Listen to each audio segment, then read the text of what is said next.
What's up, everybody? We're back with another live stream. I know I have not streamed in the last couple days, and it's lots going on. But anyway, how's everyone doing? Hopefully, everyone's New Year so far has been good. We're gonna finish up Metroid Zero mission, and then tomorrow we've got the Resident Evil 7. Oh no, Resident Evil remake. We're gonna do the Jill playthrough, and I think I should be able to beat that all in one go. But with that being said, hopefully everyone's doing good. Y'all are ready. We can go ahead and kick this off.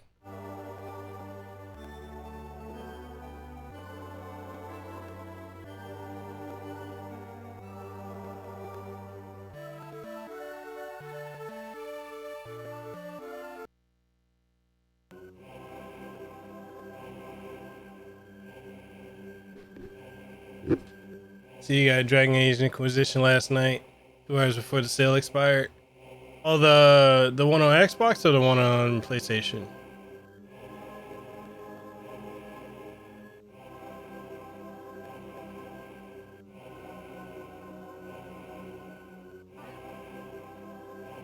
What's up, Sprite Mix? What's up, Anthony? How y'all doing today? Oh, you got it on Xbox.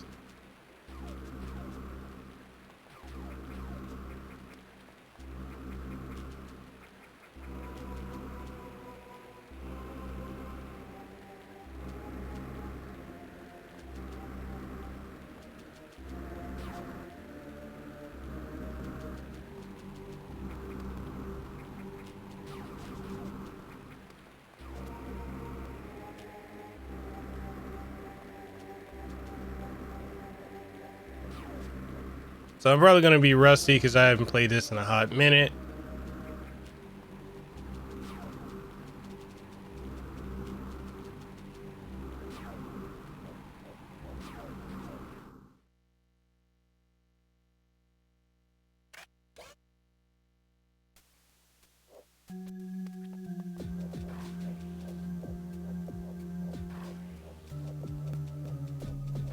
How's everybody's Friday been so far?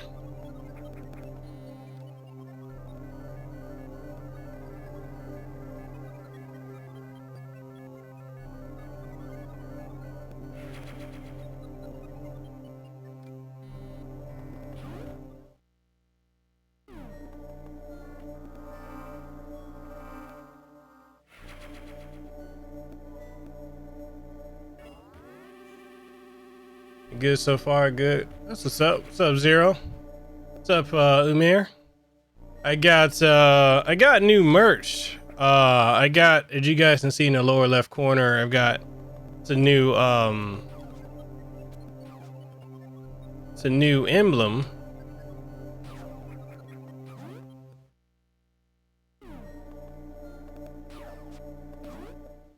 So I made two new designs. Got two new designs of the website. I mean, for my Teespring. So teespring.com.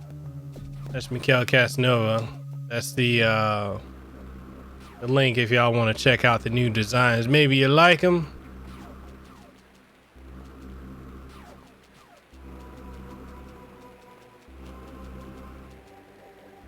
Okay.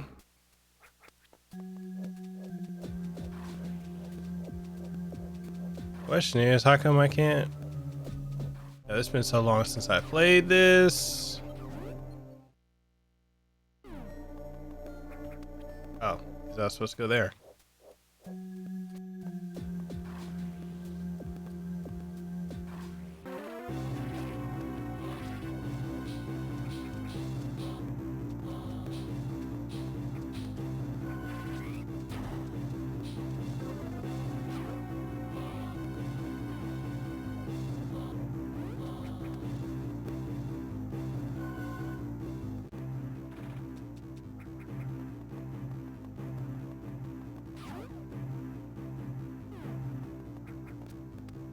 So I like Inquisition so far, but I wound up making my character look like V from Devil May Cry 5. Word. That's what's up. Oh shit. The only thing I picked up so far was Final Fantasy 14, a Realm the complete edition. It was so cheap.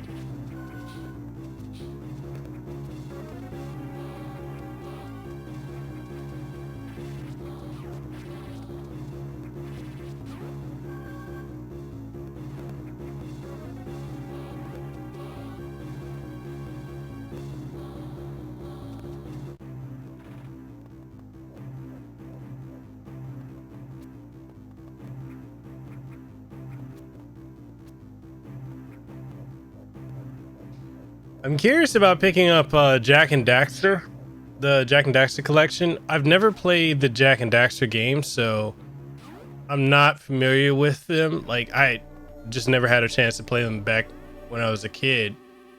But like, it's only what, $20 or so. I was wondering if it's worth it. Because I knew my check was going to clear before the sale expired, so I stayed up until it cleared, paid for the game, and went to bed. Just stop right there. You should. I mean, I'm not against it because I've been itching for a new platformer, so I'm down for it.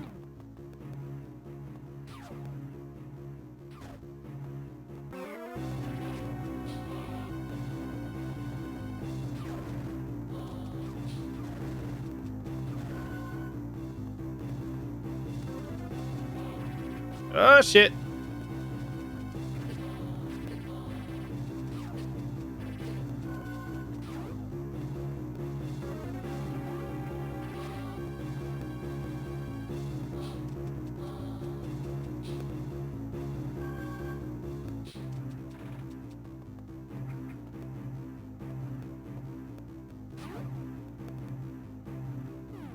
So I think it comes with everything. It comes with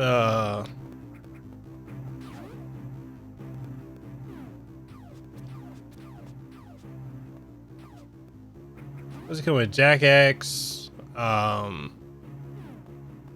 literally everything. So yeah, I've been curious. Like I said, I never played them as a kid.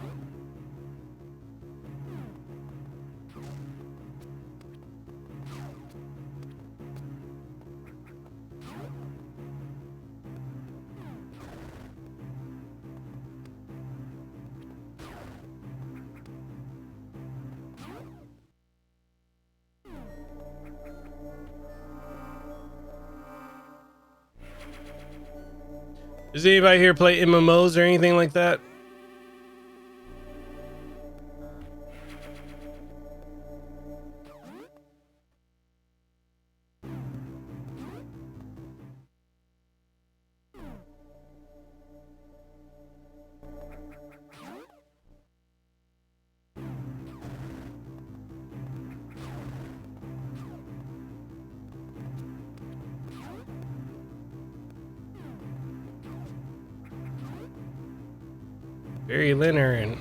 Very linear and where I need to go. Do you guys want the game volume up higher?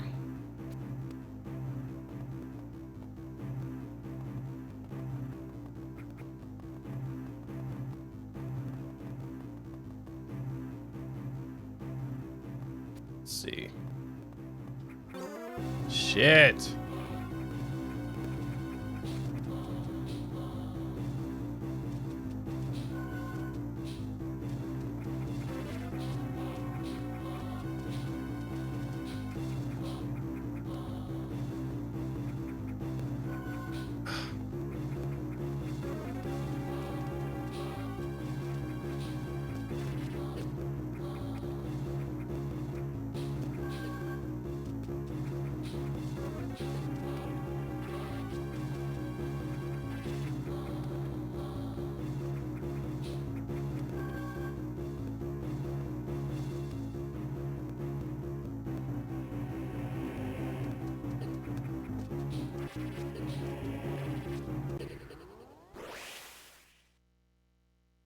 So you want to try an MMO? So far, gotten into 2. I've been playing a lot of fun. Well, I've off and on over the years, I've played Final Fantasy 14.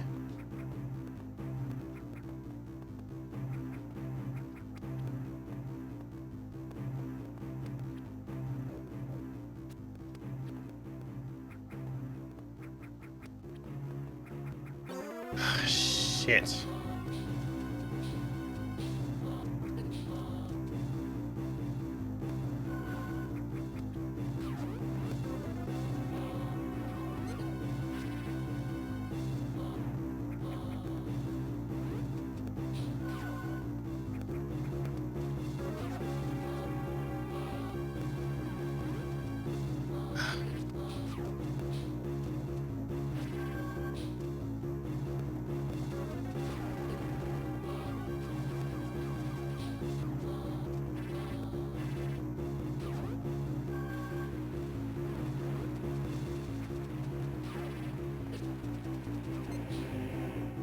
Damn it.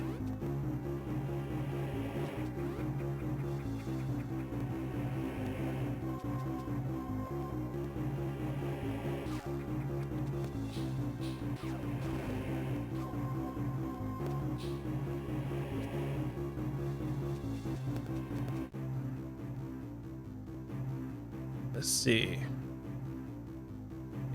Yeah, so I basically over the years I've been playing Final Fantasy 14 off and on, and hadn't touched it in a couple years. So what I ended up doing was I got back into it primarily because of Amy, and to say I'm hooked is an understatement. What's up, Chosen?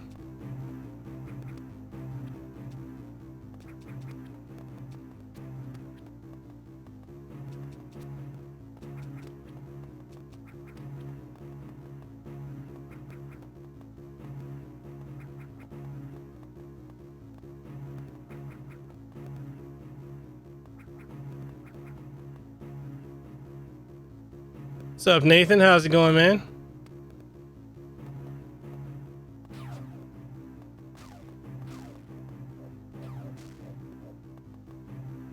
You said one of my friends has mentioned someone told him because his channel is 5 years old and doesn't have 1,000 subs, it's a failure. I told him you need to tell whoever told you that to take a long walk on a short pier and walk right off. You know what they need to do?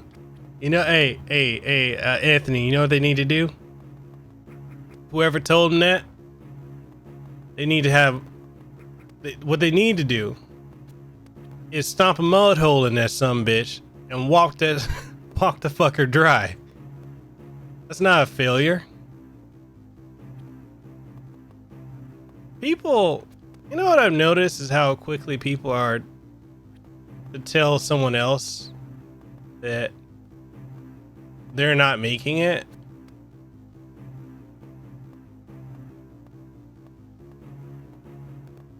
And it's sad. It's sad that people do that. Shit. Because honestly, the only time when I would say anything in life, if you're a failure, would be when you give up, you know? And if your friend, so long as your friend is enjoying what they're doing, that's all that matters, honestly. Shit. Should've known my damn foot was gonna set that son of a bitch off.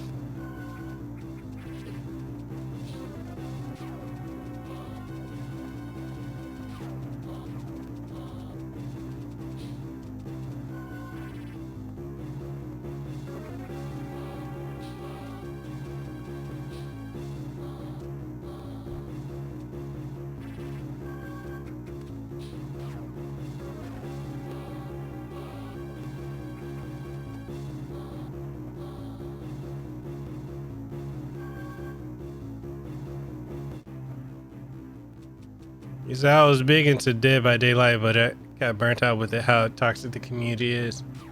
You know, I have Dead by Daylight, but it never got me, like I never got hooked on it. But yeah, man, I mean, one of the things I've learned, especially with YouTube, the best way, if you're trying to grow beyond, to get to like 1,000 subs or something, it really comes down to marketing yourself, like understanding how to market yourself to companies and whatnot. And it's not easy. That's not easy at all. But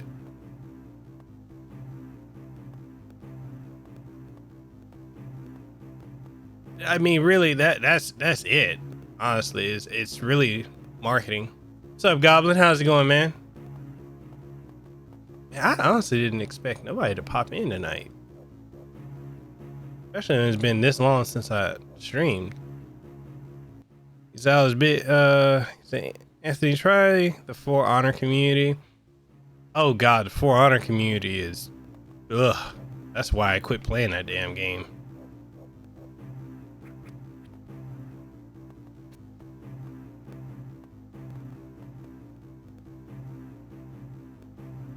Goblin, how far did you get in Double Dragon the other day, man?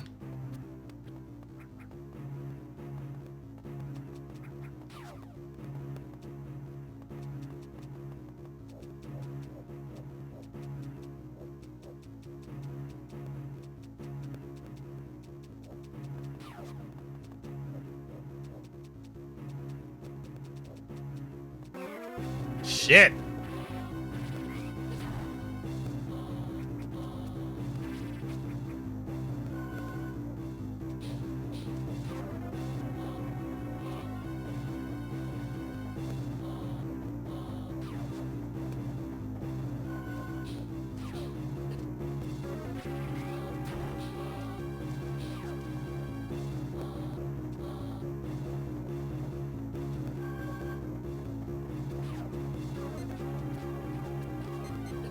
Oh, you son of a bitch.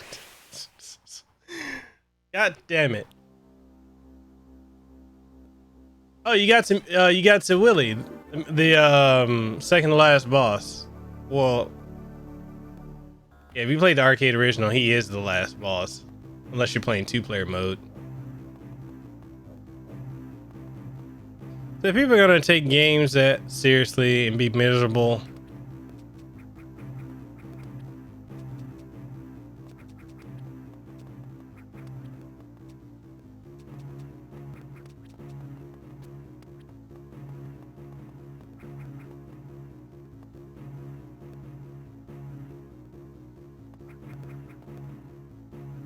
if people are gonna take games that seriously and be miserable about them, why do they play?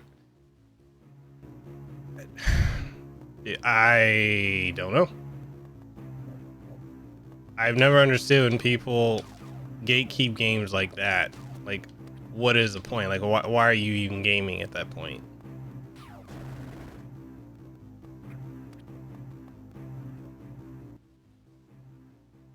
Not sure where that leads, but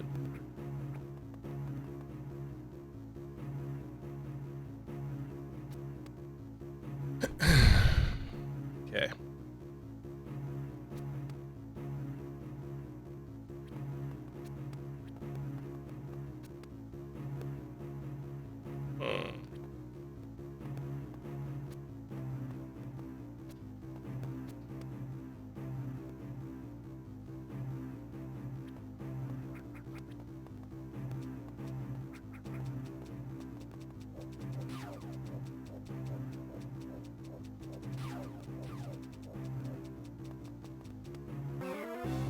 Shit.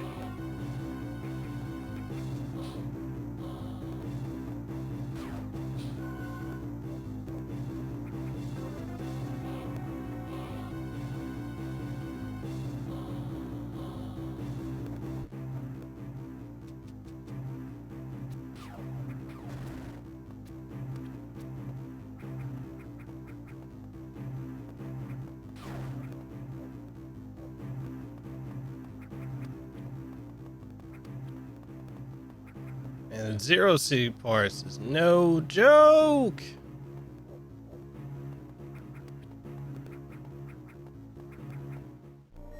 Of course, there's a save spot right there.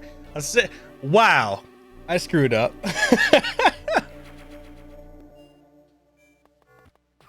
Right.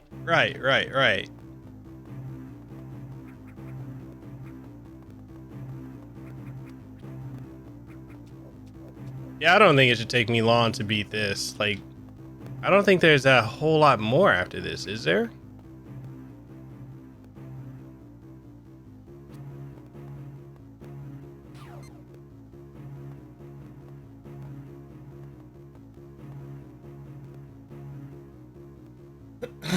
But so who all here has played the Jak and Daxter games, and like, what are some of the things you guys enjoy about it?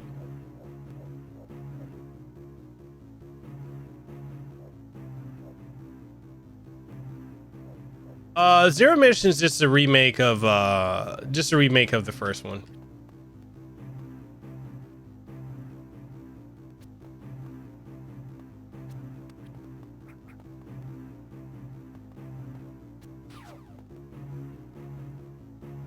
Yo, what's up, Zach? How's it going, man?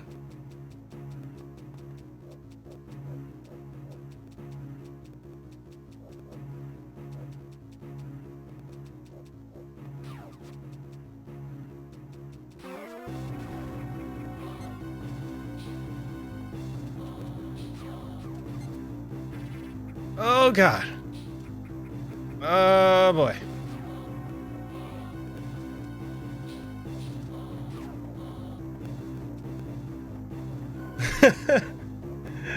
Yeah, man, I started playing this a couple weeks ago. And I'm glad I was able to just, because I was like, man, I need to go ahead and finish it. Oh, my God. Oh. Ugh. Son of a...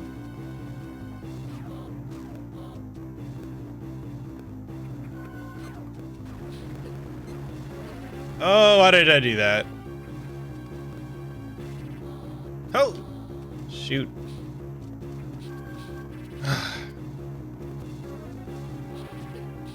Fuck! Fuck! Oh, man. Ah.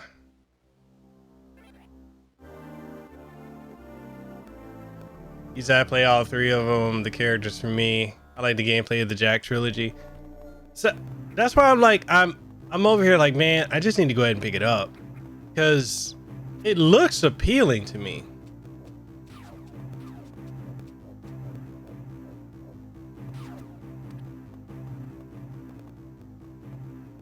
Like I said, I never played it. Zero, you said I played all three. Like Sprite said, it's the characters and lore. Also, it's got a deep lore too. Okay.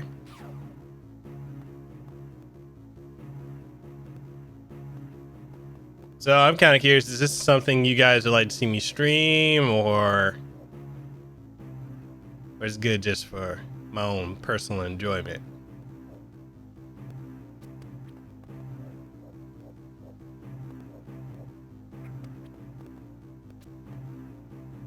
Hey, Zach, I gotta say this, man. What is going on with people in the this whole World War III thing? Where is this coming from with people?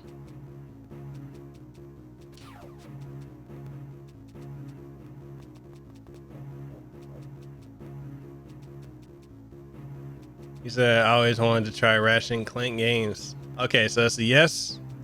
Yes from Sprite and yes from Anthony.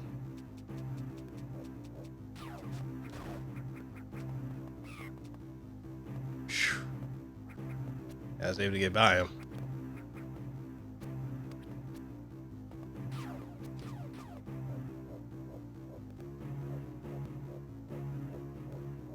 People being drama. Yeah, the thing I don't understand is it just seems like the people who don't know, like, why it was done, like, why dude was taken out kind of baffles me. I'm like,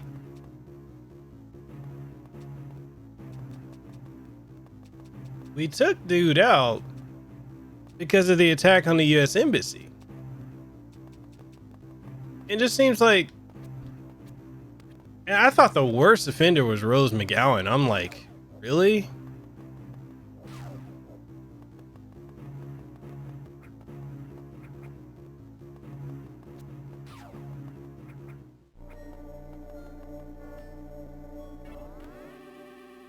And the more, one of the things I noticed is the more I go on Twitter, the more I see how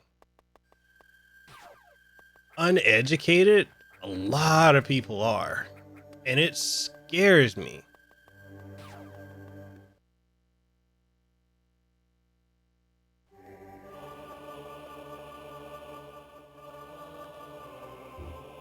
Yeah, she does. Very much so. She got dragged on Twitter.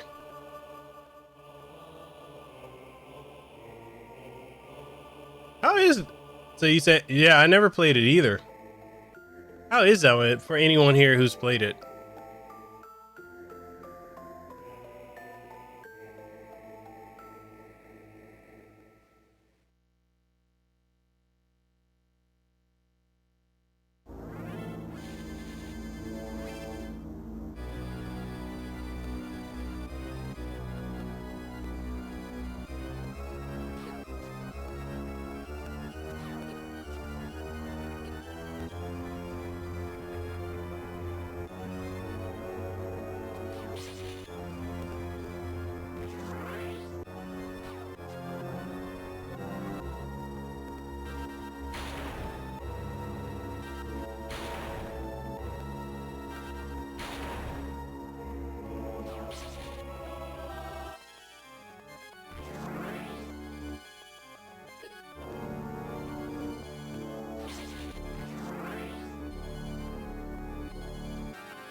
All right.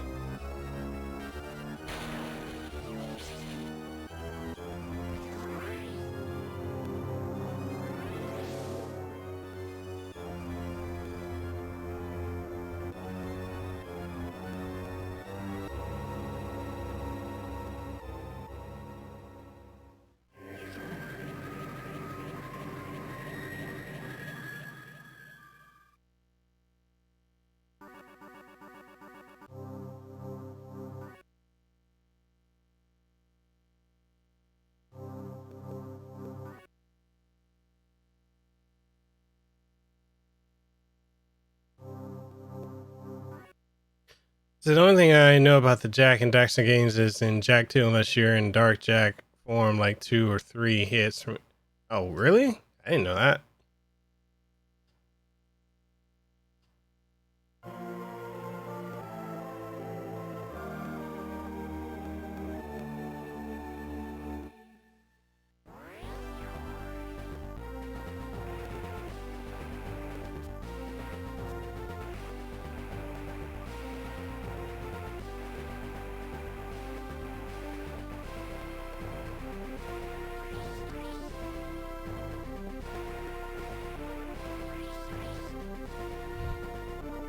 So I'm gonna ask you guys, like, what would be the next Metroid game you guys want me to play? The 3DS one? Or would you want me to play AMR 2?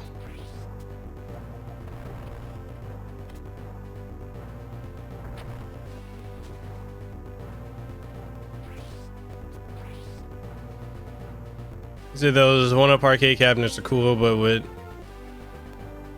I always sink the money into the Capcom Home Arcade? The Capcom Home Arcade is really good. Unfortunately, I think a lot of people just don't know much about it, and the fact that it's gotten so much negative press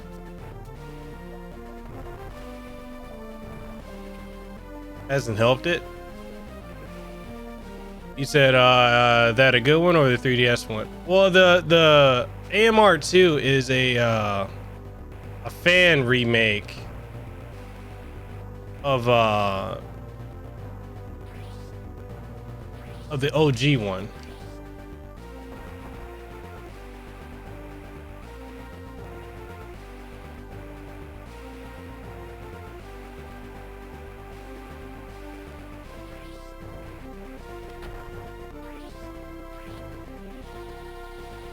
I'm not playing the NES, but that is out of the question.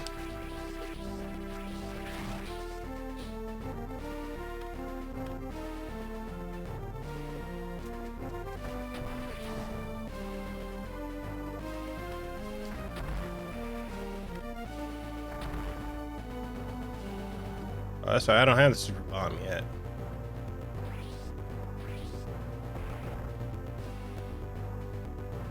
AMR2 Spirit. Checking your bank account. Yeah, for real. I remember Fabian was like, yo, that's not happening.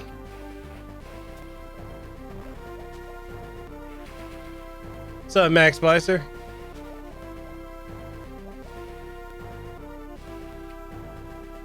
Exactly, like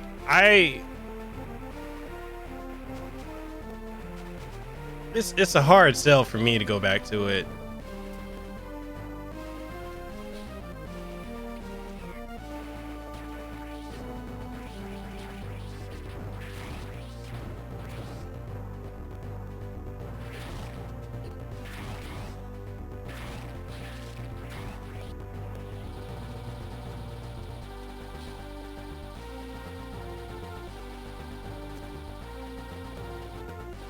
I'm just trolling. I mean, you know, you want to donate, man, I'm not gonna stop you.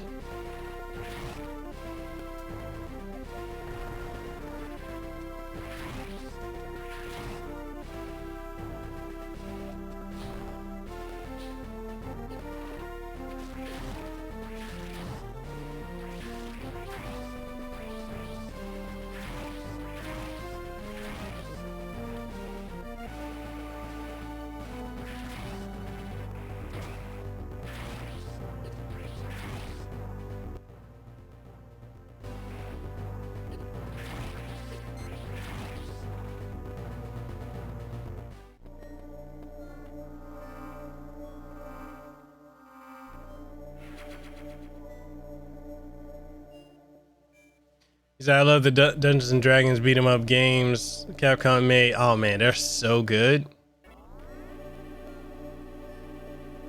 I never finished Metroid 2 because of that damn map, which didn't exist. Prime 1's the first one I ever beat. Actually, you know, I'm in the same boat as you, Zero, because Prime 1 was the first one I beat too. And then I backtracked and played everything else.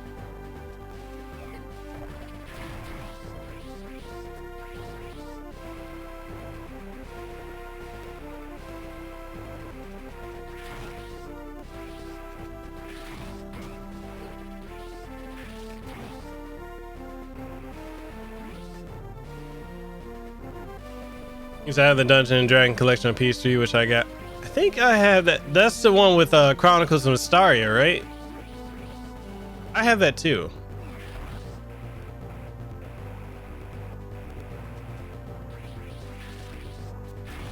Yeah, I believe I got that with PlayStation Plus.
You renewed your PlayStation Plus 12-month membership. It was on sale.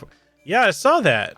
That's a really good deal. I need to go ahead and just do it by year, because I do the $10 a month thing, and then I realize like I'm paying way more doing it that way than I should.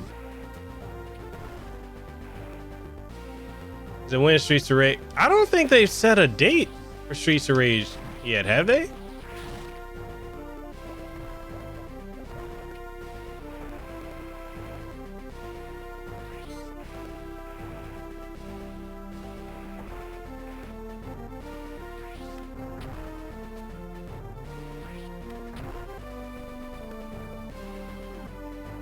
Yeah, like I know I just need to go ahead and do it.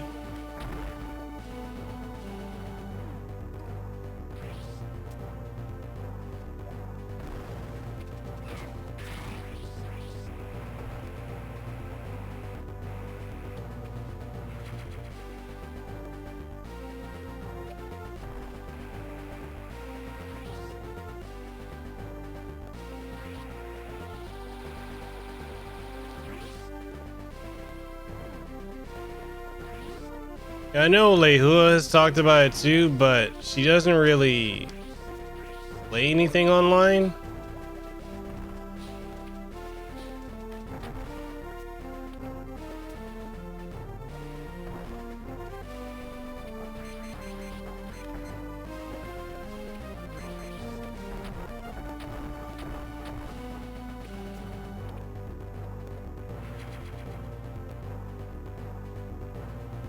I did gold by 3 months, but I need to do that by year. Yeah, you know, and that's just one of the things. Like I look at this and I'm like, man, economically, it makes way more sense just to do, you know, the year price.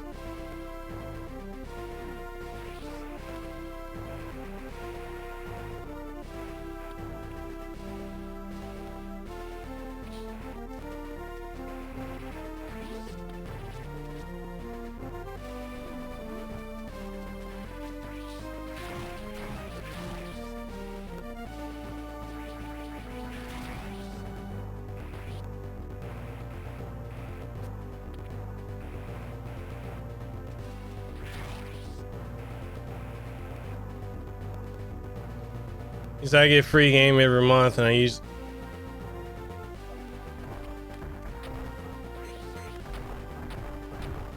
That's kind of what I told Lehua too. Like, she's had the gold membership. Well, not the gold membership, but the PlayStation Plus. But she doesn't like download the games, and I keep telling her, even if you don't like them, download them, because you never know, maybe you'll go back and play it later.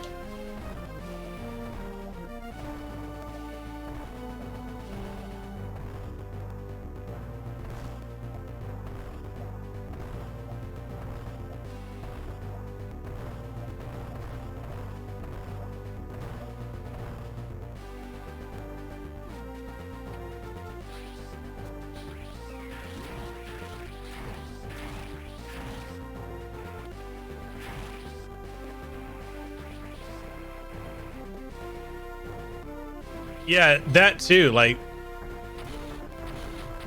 the discounts are usually really good.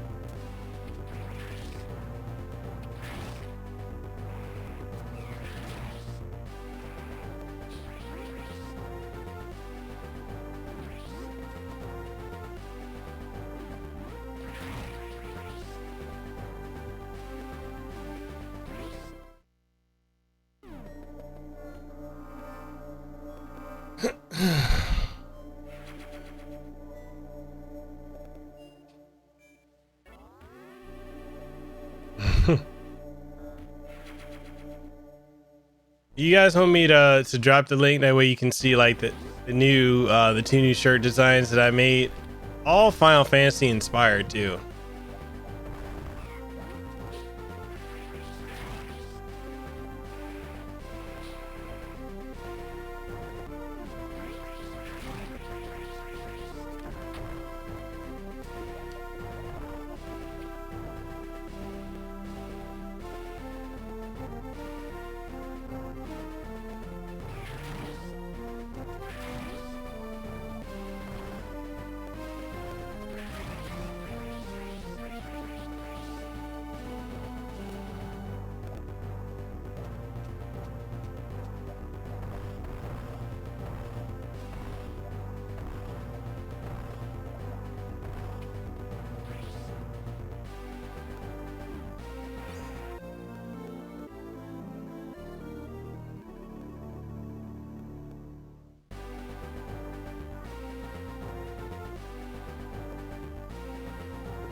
Yes, I just dropped the link for the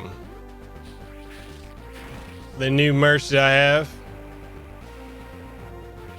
If you guys are curious about it.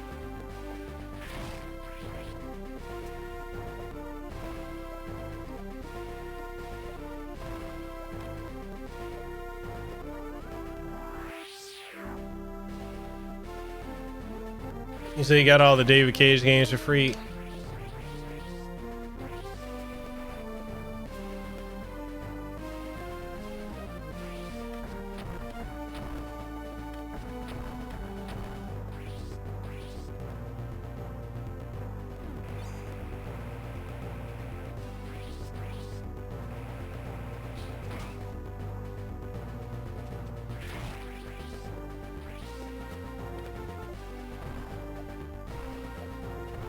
And Neo 2 comes out soon, right? That's next month?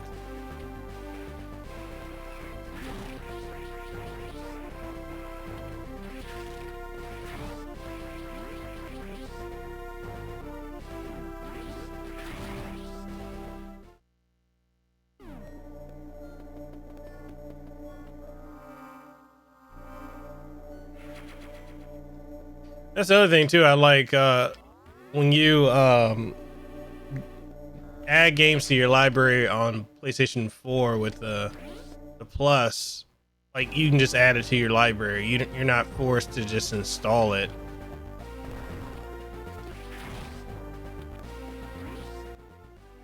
Which is such it really is a nice bonus.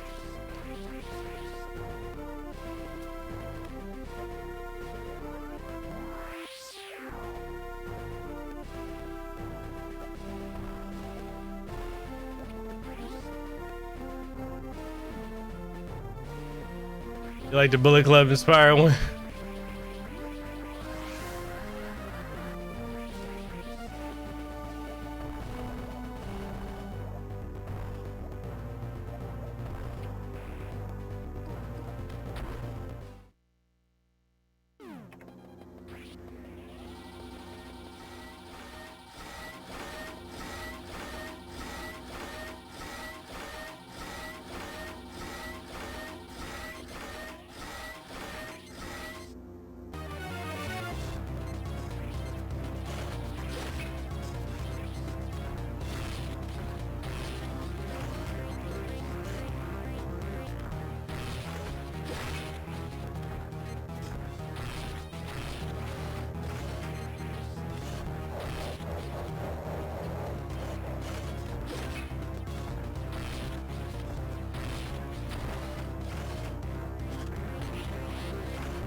Yeah, I just barely made it through fighting that.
Honestly, I have no idea where I'm supposed to go. I don't even remember.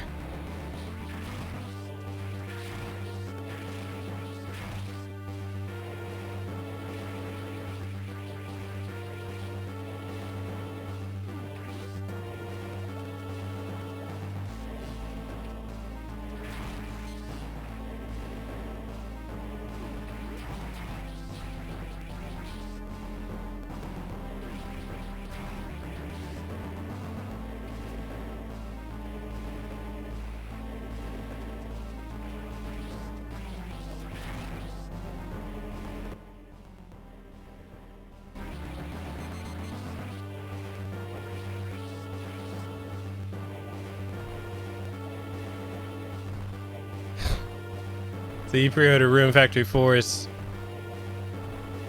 of XC's store. It comes out next month. Never played one, but give it a shot on the Switch. I've heard nothing but good things about. Like, I've never played those games either, but I've heard a lot of good things about them. Like, they're very fun.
Damn it. Fuck. I still want to also play a Room Factory on PS3 and a remake of one. Oh, it has a remake on one. Didn't know that. The AEW I feel like has the entertainment but not the production value of WWE. But it's lacking in there. WWE, yeah. I just feel like wrestling as a whole right now is just crappy.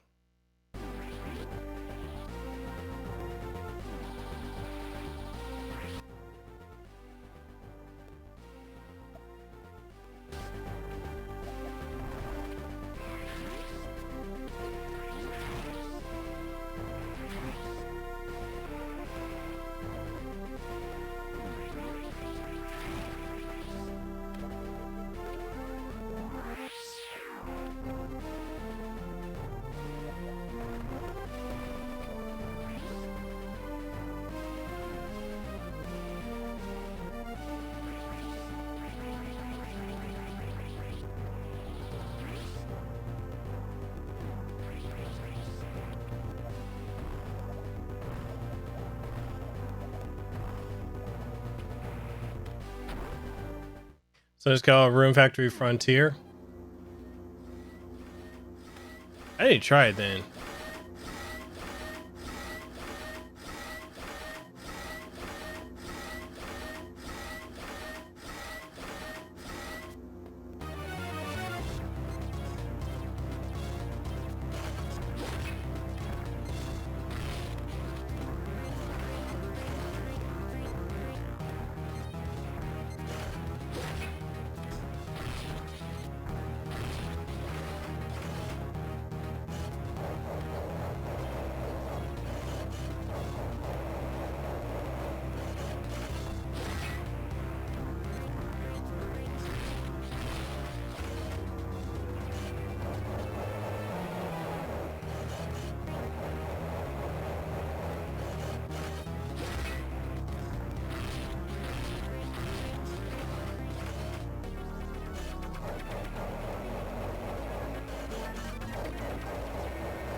Oh, dude, Necron in Final Fantasy IX was so freaking random.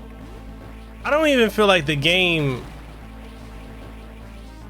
gave you any type of heads up that that was going to be the last boss. Maybe it did, and I just didn't pay attention, but I felt like he was such a random boss to like just pop up.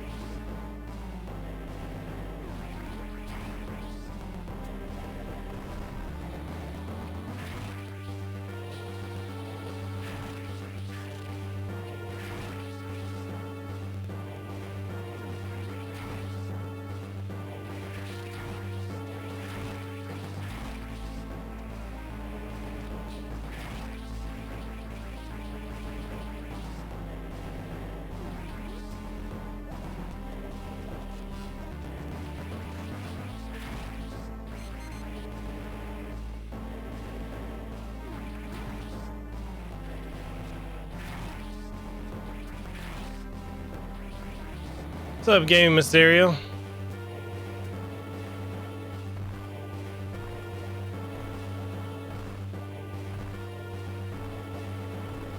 Yeah, I think the part where I'm stuck is I'm not sure what am I supposed to do.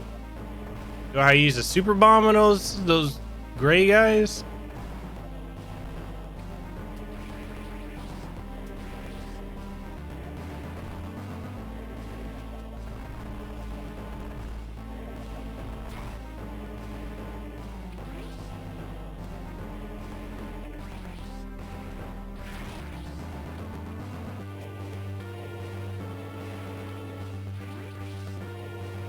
Are you 2 hours into Final Fantasy IX? What do you think of it so far? I remember when it came out back in 2000, I remember people hated it. Which is crazy because it's one of the games that people love now, but back then they hated it.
This makes no damn sense.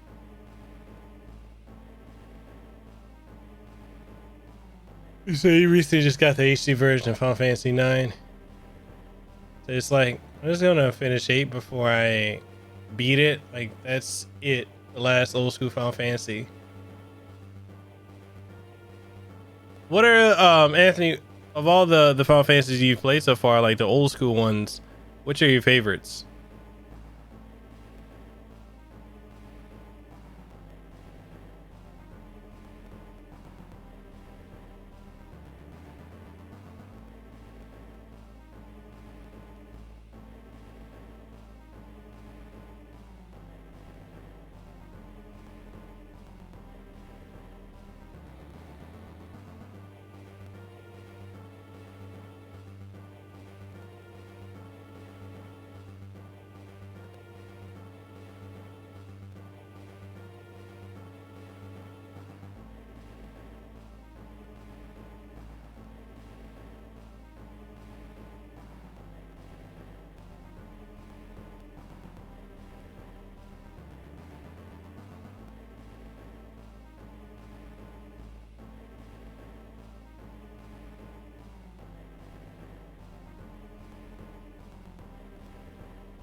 Oh. Okay.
Because I like it, I'm just going to finish 8 before I beat it like that. Be like that. It's the last old school Final Fantasy. So when I first saw the character designs of Final Fantasy 9, I didn't like it because they looked chibi-ish to me, but same here. It definitely grew on me, and I think more so for me because I started off with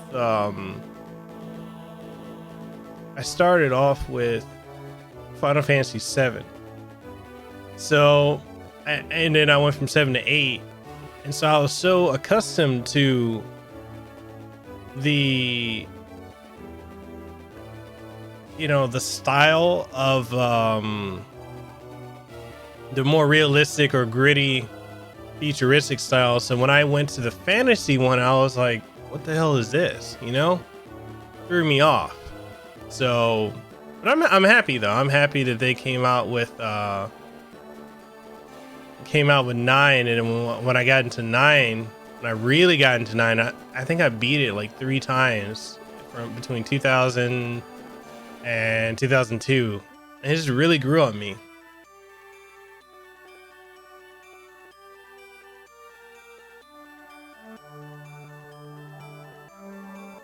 I didn't expect to beat this as quickly.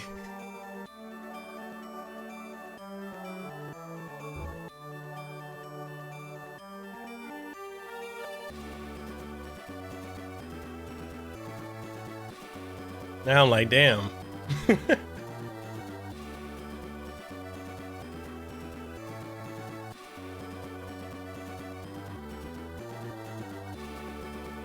was way quicker than I figured.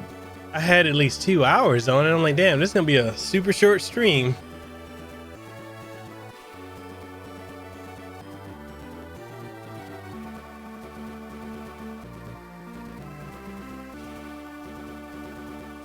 I know, right?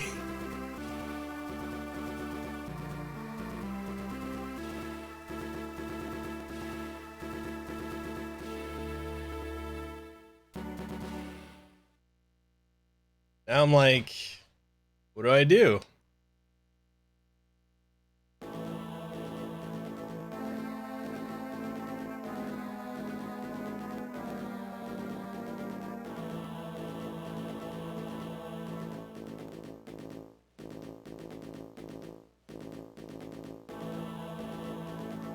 So I literally could have beat this in like one go.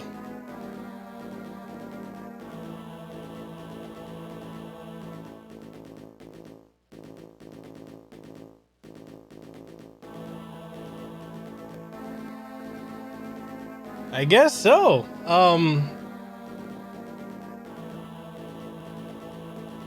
to see if what do I have AM2R on here?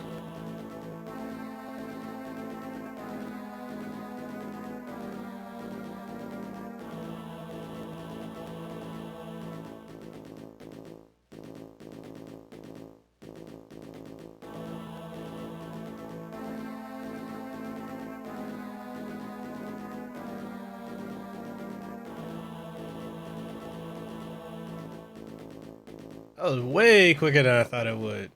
Beat it. I don't know if I have a meaning to download Fusion.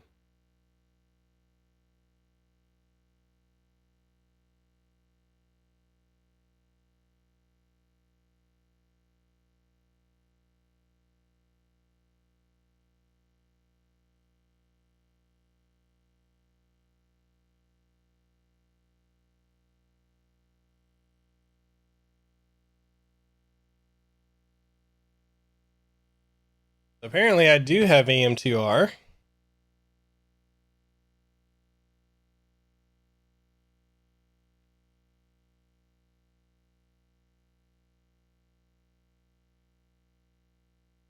Just need to put it on my drive.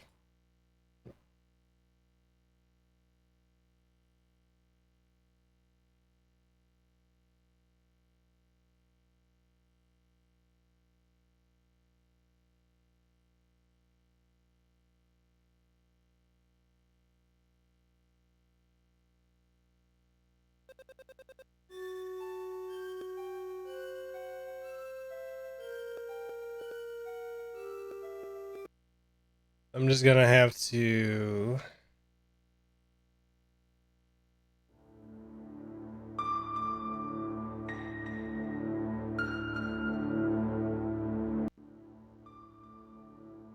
yeah, so you guys can hear it.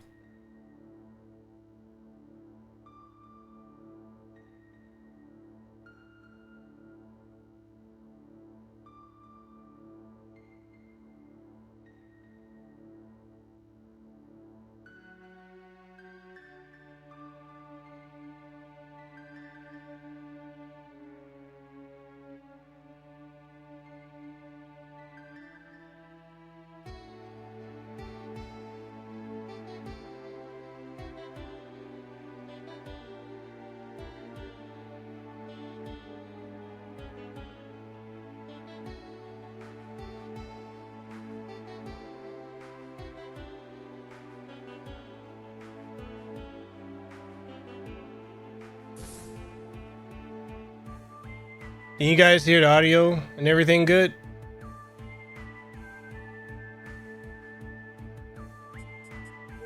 So what are the controls?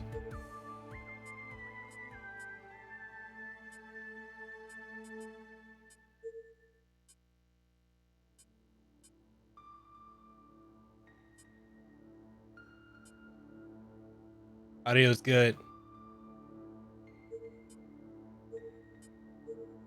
Actually, you know, to be honest, this is the first time I'm ever playing AM2R as well.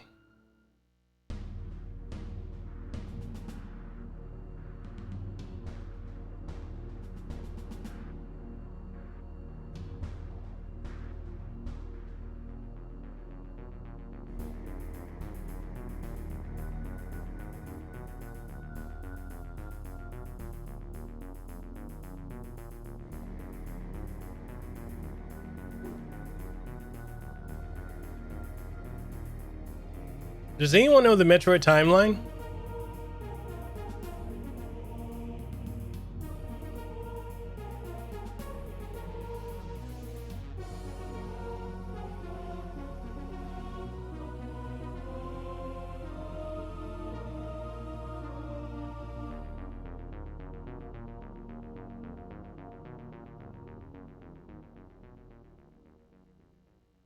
I mean, so far this looks pretty good. Not gonna lie.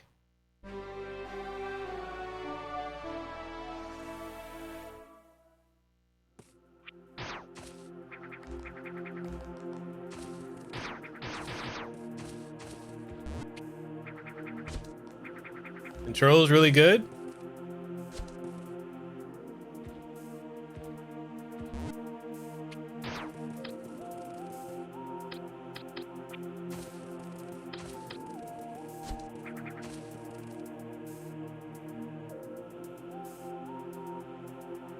Yeah, you know, and that's the thing about Nintendo franchises is I feel like Nintendo never went into them expecting them to become series, you know? And then when you see them trying to make a timeline, it's usually a mess.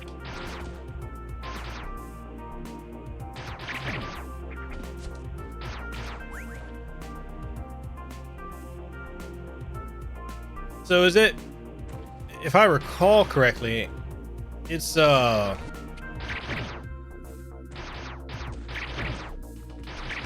it Metroid? So Zero or Metroid or Metroid Zero Mission, then it's Metroid 2, then Prime, right?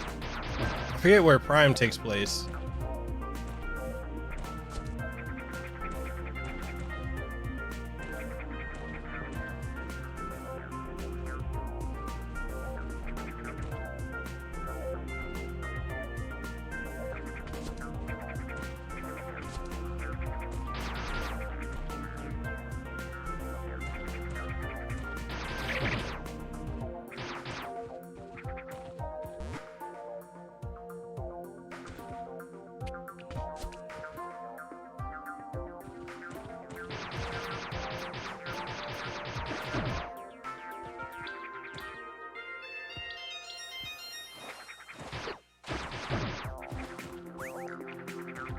Okay.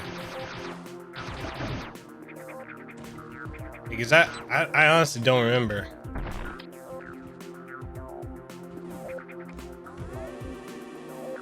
Oh, save spot.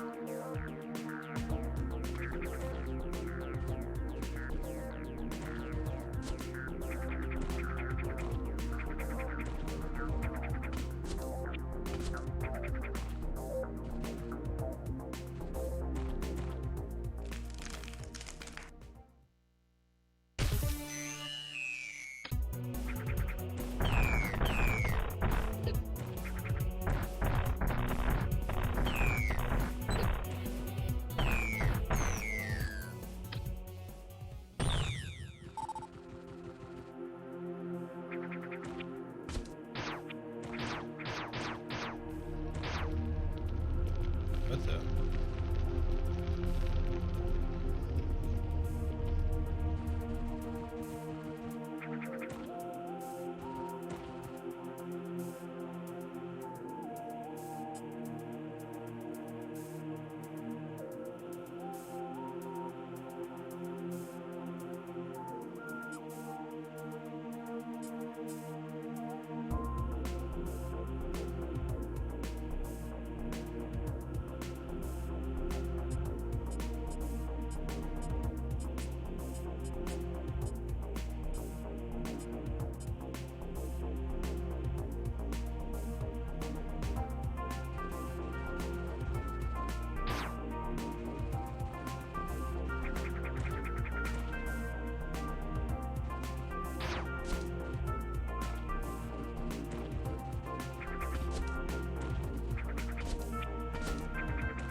Man, if there's a way to play this portably, it'd be dope. This is pretty good so far.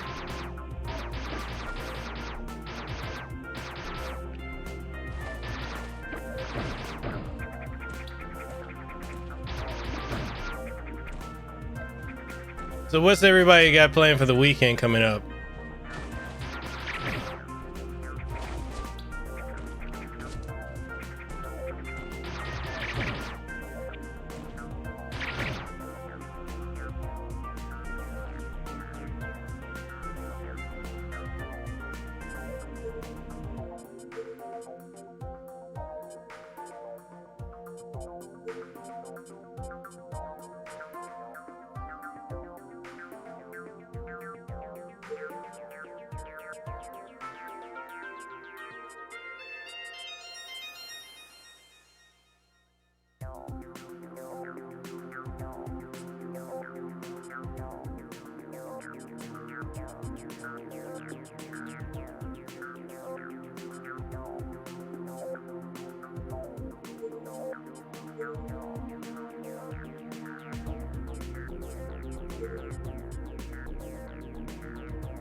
The controls look, yeah, the controls for this are really, I'm shocked at how well this plays.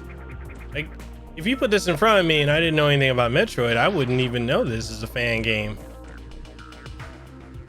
And I really feel like fan games have gotten to a point where they're becoming better in a way. Ooh.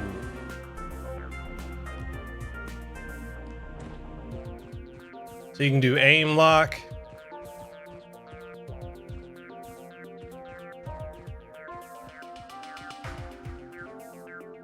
That's pretty dope. Said I'm walking to my comic book store tomorrow.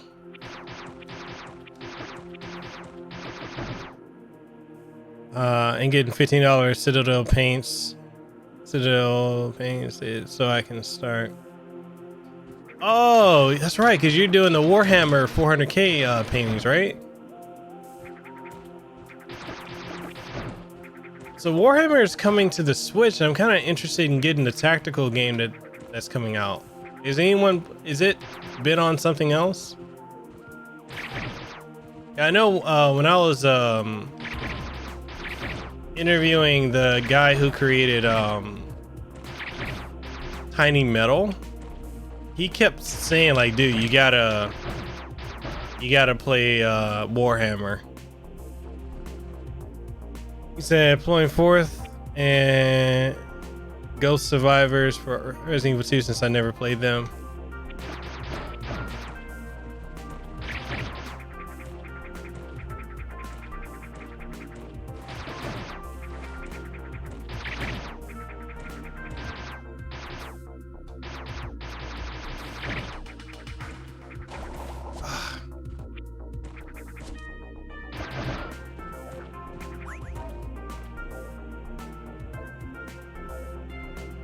I wish Konami would have allowed the fan remake of Metal Gear Solid 1.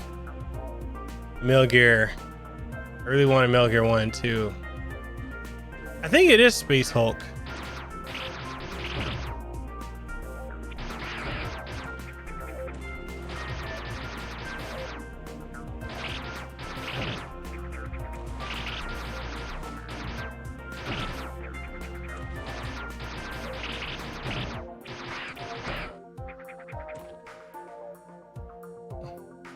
Was it going to be in 3D Zero, or is it going to be like classic Metal Gear? Like OG Metal Gear, I mean.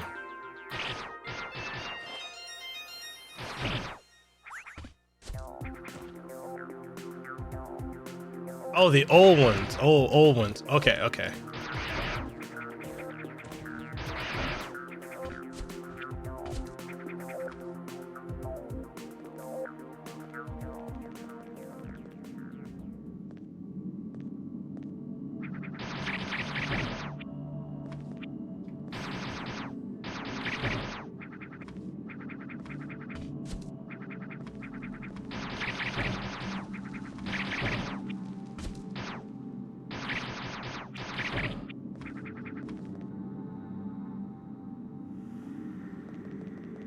I need a link to see what this looks like, because this got piqued my curiosity.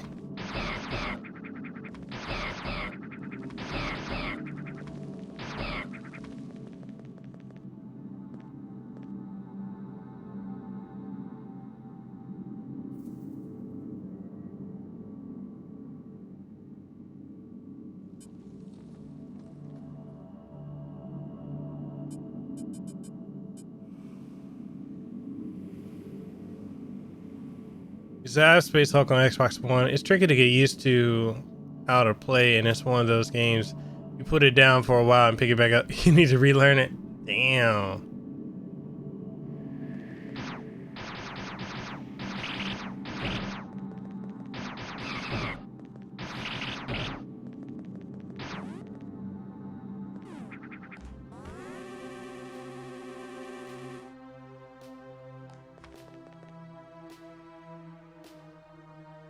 Oh man, I was so mad at them for that, because it's like they're not even doing anything with Chrono. That's something I've never understood, is like, why stop something? Well, I get it, but you know, why stop fans from making a tribute to your series? And you're clearly not going to do anything with it.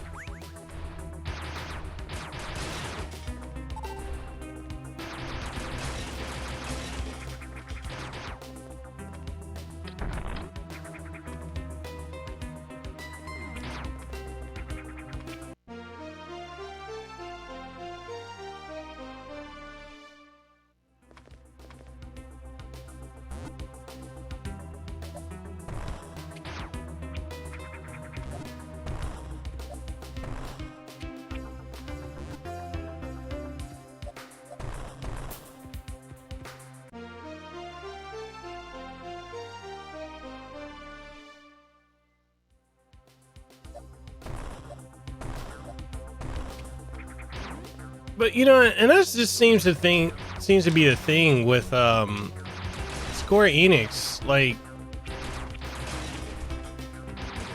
they don't seem to want to remake the games that people actually do want.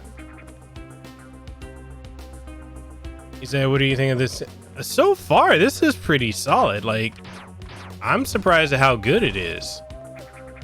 It legit feels like Metroid.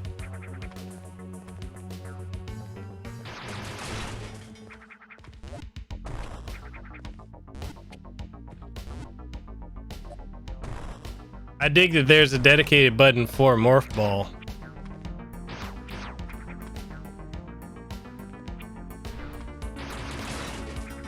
I mean, what do you guys think so far that that are watching it? How's it look to you guys?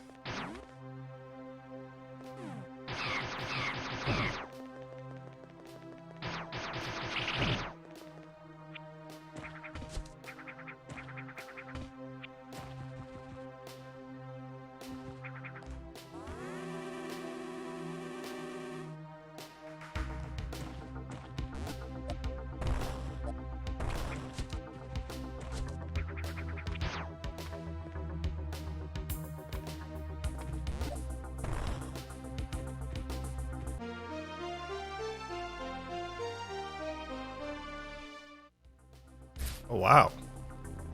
Got the spider ball already?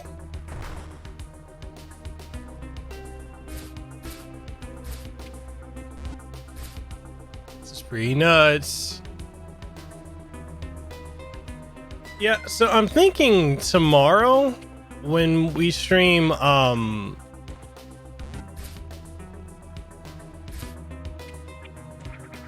Resident Evil remake, I think since I've got the locations and everything down for where things are, I think I could possibly beat it in one go.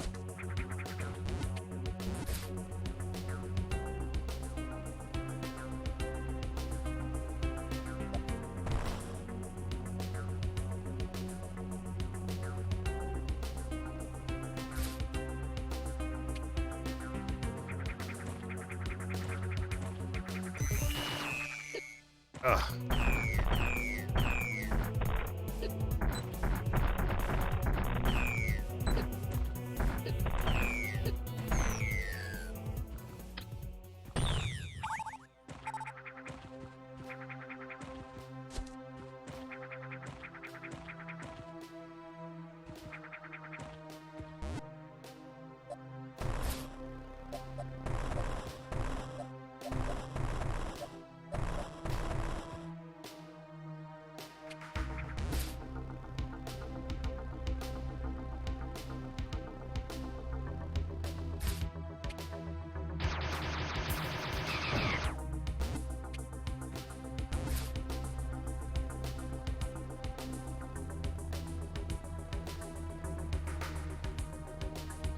Yeah, so I'm also gonna start doing Sunday streams. So you know, I know I was supposed to do it last week, but there's just so much I'm trying to work on. And I don't want to burn out, but I definitely do want to give you guys that a Sunday stream.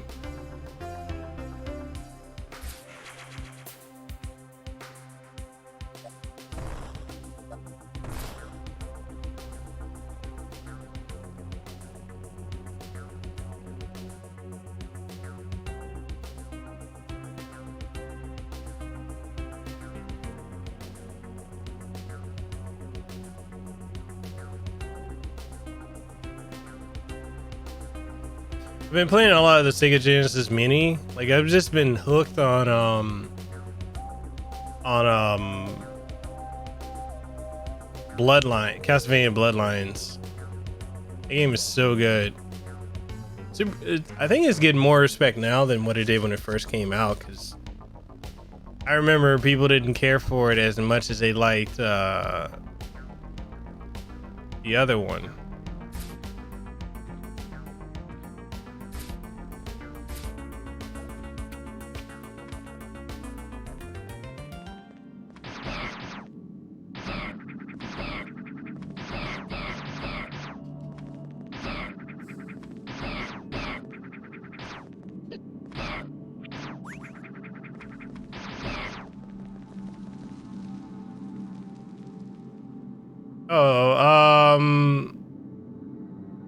I've got one with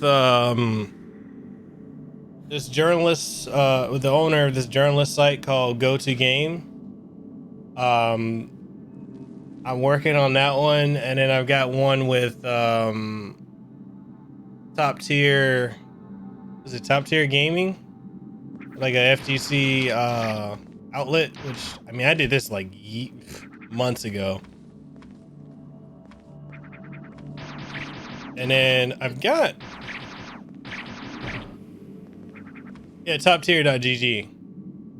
So I've got one with them that I did at least 3 months ago, and I just haven't put it out, which I'm fully aware they're upset about that, but like I told them, I can't help the fact I've got so many at one time. Yeah, I mean he's a cool guy. No, I just know he's annoyed that I didn't get it out until when I did.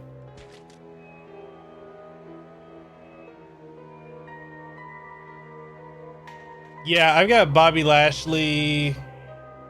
That one's, I'm thinking that either might be in a couple months, maybe mid-year. Like all the wrestlers I have lined up,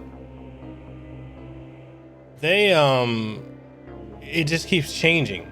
Like I got them, like a lot of them I was supposed to have this like last year, but then like with their schedules, it's insane. And typically I have to wait often for them to be like on like to be injured.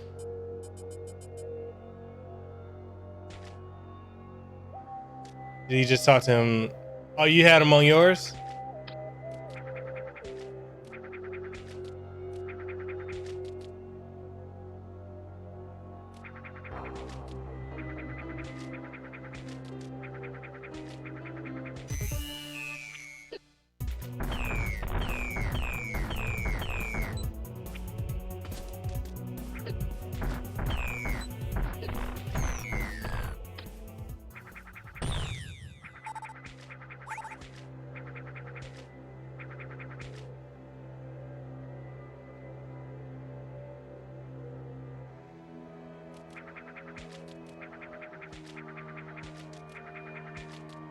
I think the only thing for me about the one with choy sauce is the audio is just terrible. What's up, Fabian?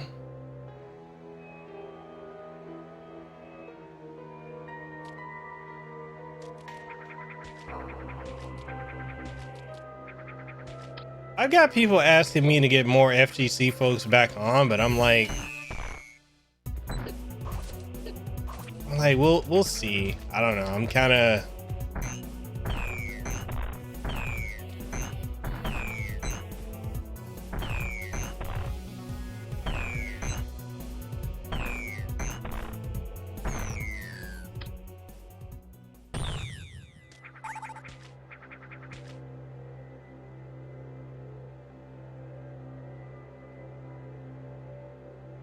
You wish you could stream.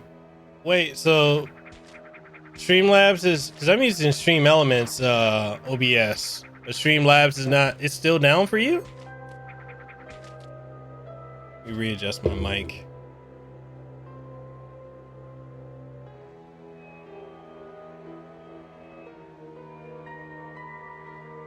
Because I understand the wrestlers considering shows. Yeah, it's hard. Like me and Braun Strowman, we've been DMing back and forth on Instagram. Oh shit, I let that out. Yeah, we've been DMing back and forth on Instagram, and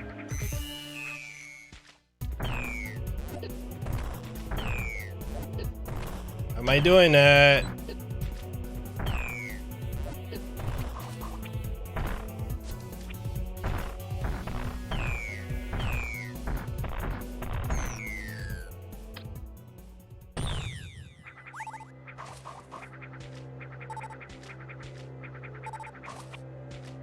So like we've been DMing back and forth, and it's hard to get anything going because of his schedule, and then me trying to work it around my schedule, and like sometimes like he was available because we were trying to get it going. I want to say like November, but the timing just never worked out.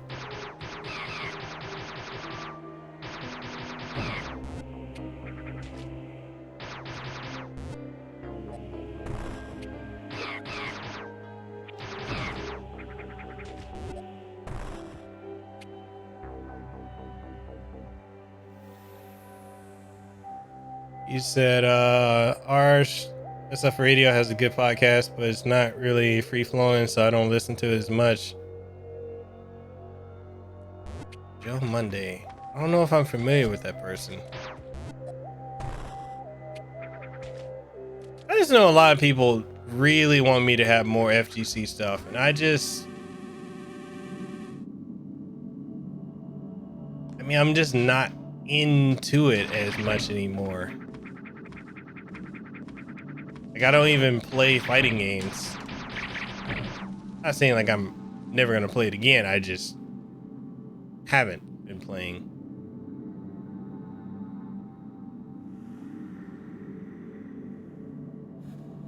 The Streamlabs won't let you log in. It just spins forever.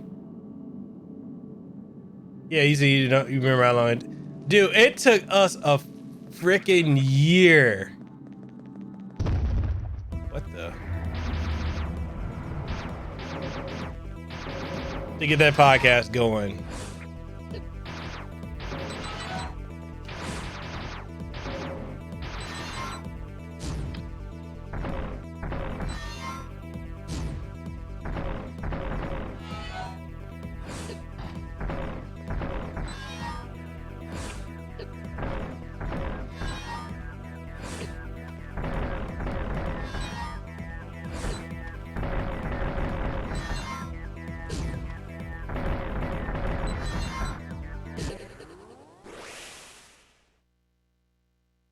I don't hate fighting games, but the fun I can have with them is limited.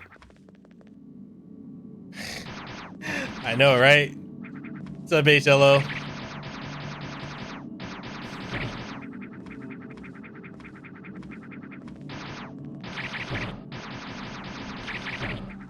I think more so like just for me, like what did it in for me was just dealing with so much of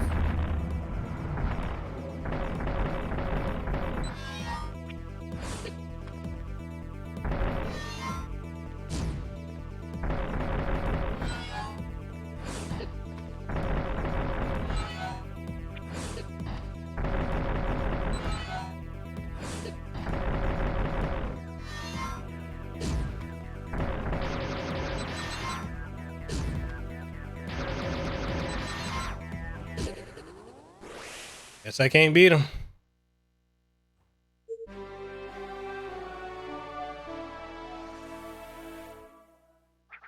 Means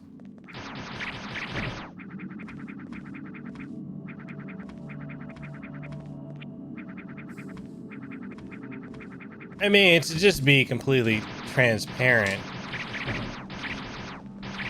interviewing a lot of the FGC folks, like the pro players, burnt me out with that scene. And I've had no interest since to go back and just deal with it. Like after Rob TV basically bailed on me, God, how many times? Like just completely fucking wasted my time.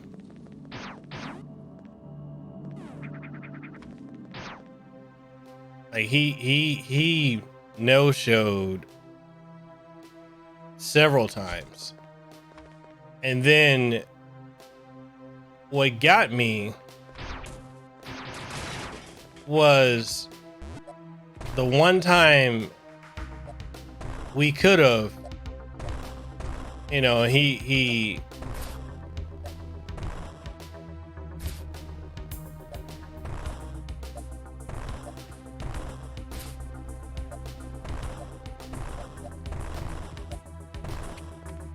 you know, the one time we could have did a podcast,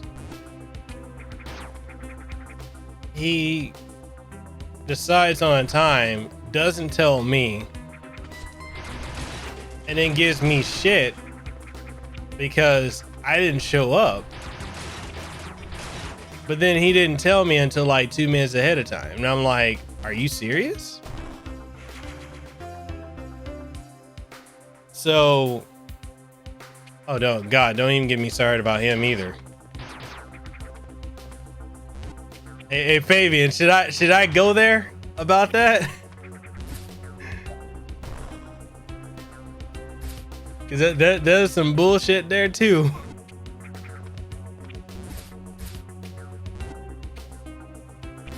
Yo, that dude straight asked me for money, guys.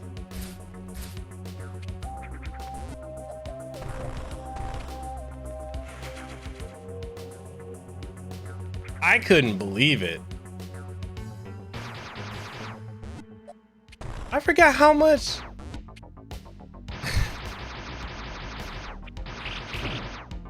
Yo, Fabian, how much was it? Was it? He wanted like a couple hundred, right? Like 500 or something? I couldn't believe it. I really couldn't believe it. And it's like three is either 300 or 500 or something like that. Yes, we are. Yeah, we are. We are. And I shared it with Fabian. I shared him the message, and I was like, "Are you serious?" And then too, he didn't even like the. If I recall correctly, he didn't even like the thumbnail. He thought it was terrible.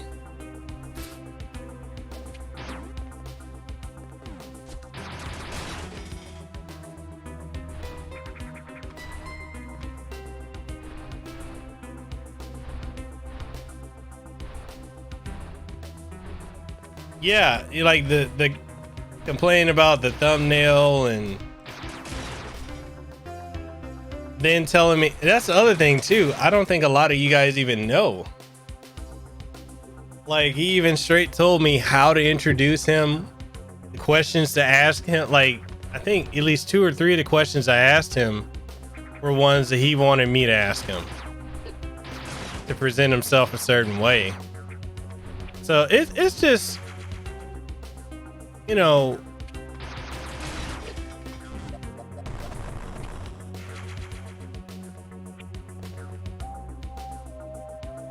oh yeah, Terminator Dark Fate was a great movie. It was the best of the trilogy.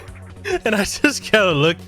Yeah, I'm telling you guys, like if you guys knew the type of BS that goes on, it would blow your mind.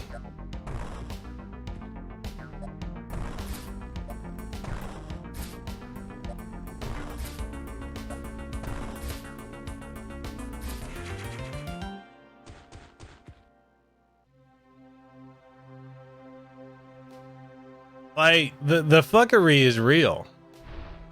What's up, Goblin? And it's sad because there's so much that with a lot of these creators, you would never know these people are like this. And like for me, it's kind of why I got burnt out with podcasting, to be honest.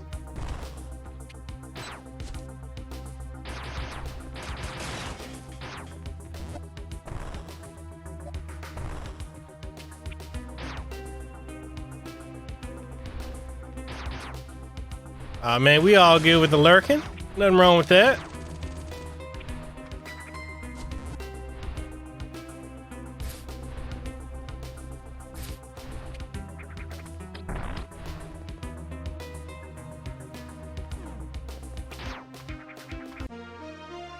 Oh, but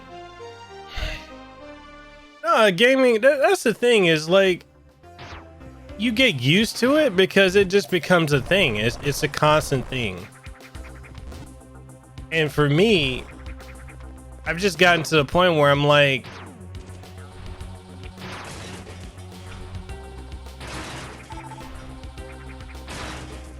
I'm just almost not surprised anymore when I see a lot of this bullshit. And it's why I took time off. Like,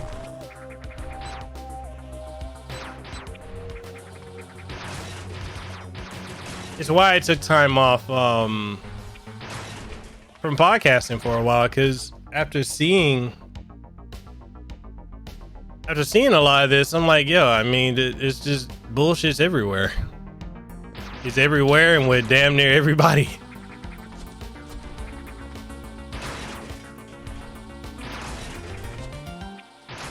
Like even that long ass intro, like introduction to him, like of saying like winginess and all this other stuff.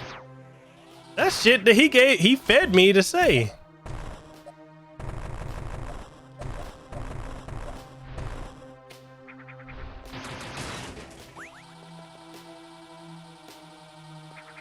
Oh, dude. So we were talking about some of the guests I've had on my show so far.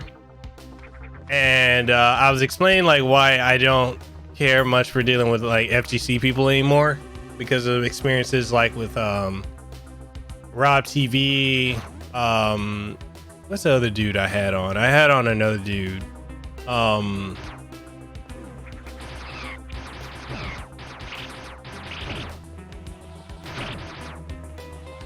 even think of his name.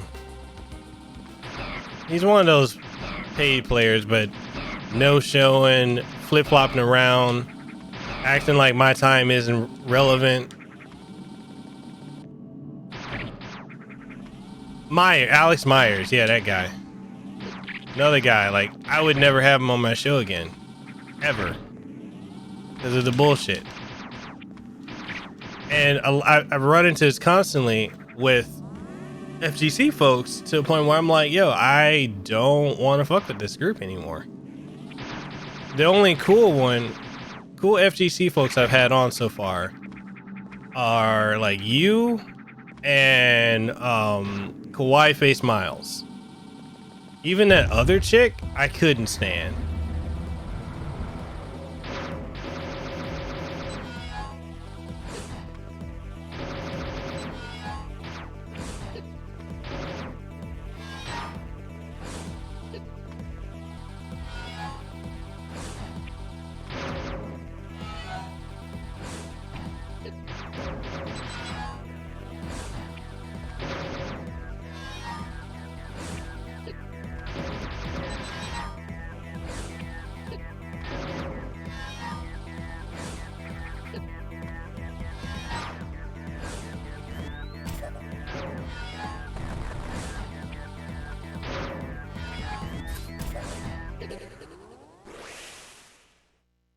You know, and honestly, like, I haven't enjoyed my time.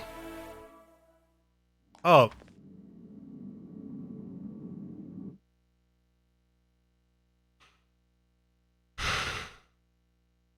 you brought up Jenny Lou.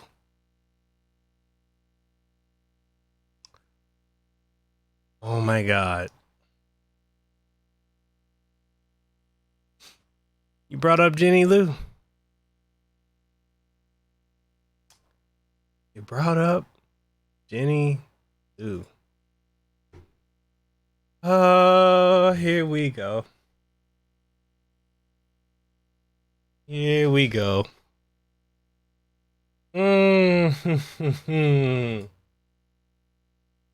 Jenny fucking Lou.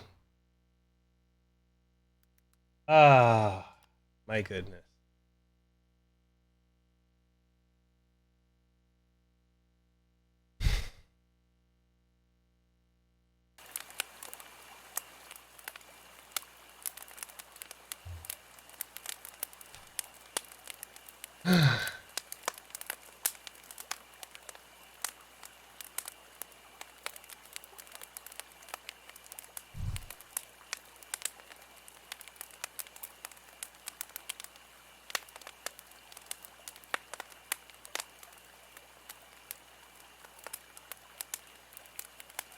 Now.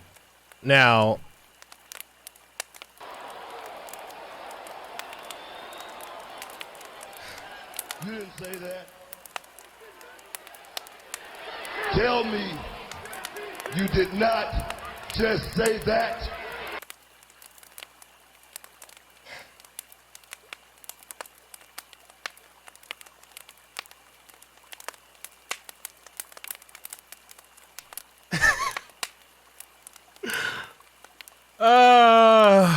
Oh God. I was doing good. Okay, I was doing good. This whole stream, I was trying not to do a campfire. I was trying not to roast nobody. Now I gotta roast some folks. Okay. So for those of y'all who don't know, about 77% of the folks I have interviewed on my podcast, I cannot fucking stand. FYI. Oh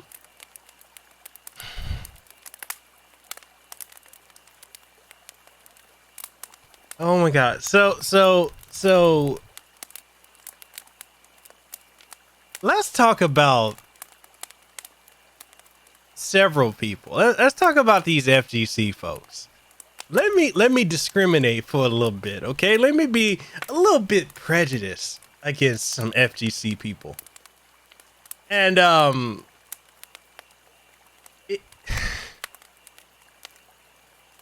Jesus Christ.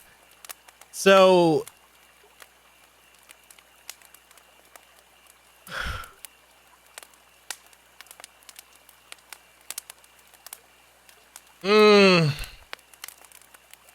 So, okay, let me paraphrase this. Let me not paraphrase it.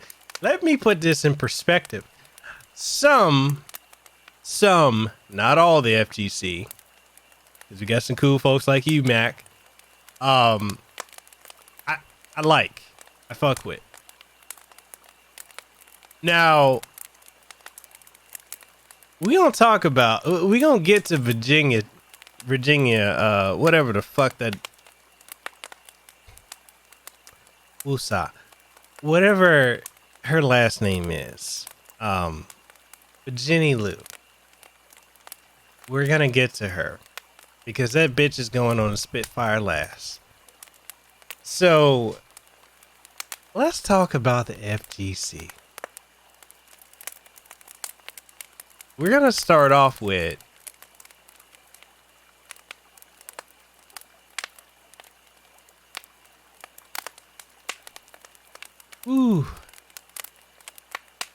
Jenny Lou is a clout chasing gaming journalist for Dexerto. She's you know what? Let me roast the bitch first. She goes on a fucking Spitfire first. Let's talk about Jenny Lou, Virginia. So I interviewed her because she was supposed to be, I didn't know much about her. She seemed cool. She's wrote for Red Bull Gaming. She's wrote for Dexerto, Shoryuken. And I was like, cool. We could talk about gaming, FGC, how you got in the scene. This is where I was like new to podcasting. I believe this is almost like 2 years ago. It's been almost 2 years since I interviewed you, right? Right, Mac? So, what's up, Adrian? So, what had happened was, I started to follow this bitch on social media. Facebook, YouTube, Twitter, Instagram. And I started to see a pattern. She will ride any situation, anything that gets her attention and clout. She dresses up like a Bison doll. And for those of you who don't know what a Bison doll is, Bison from Street Fighter, Cammy and the dolls. She dresses up like Cammy. And she calls herself Lord Bison's favorite or top doll. She has sexual obsessions with Bison. Like perverse obsessions.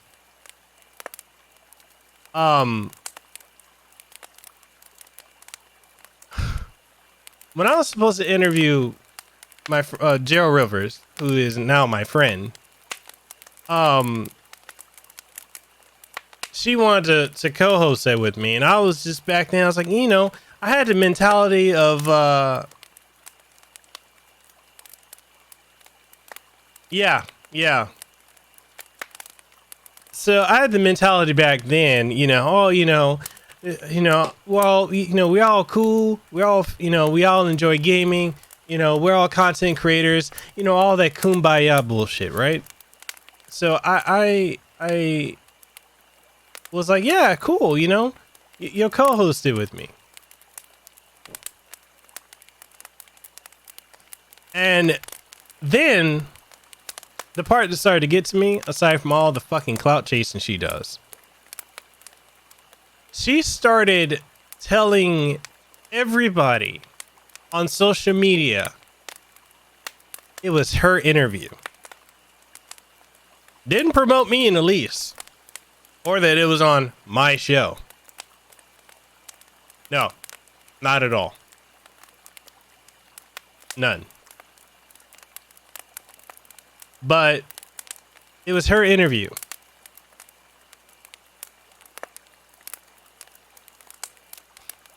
And even went so far, Mac, I don't even know if you saw this, but even went so far as to take my original promotional picture of the interview and erase any traces of me my podcast, my show out of it so that it was her show, her interview, her exclusive interview.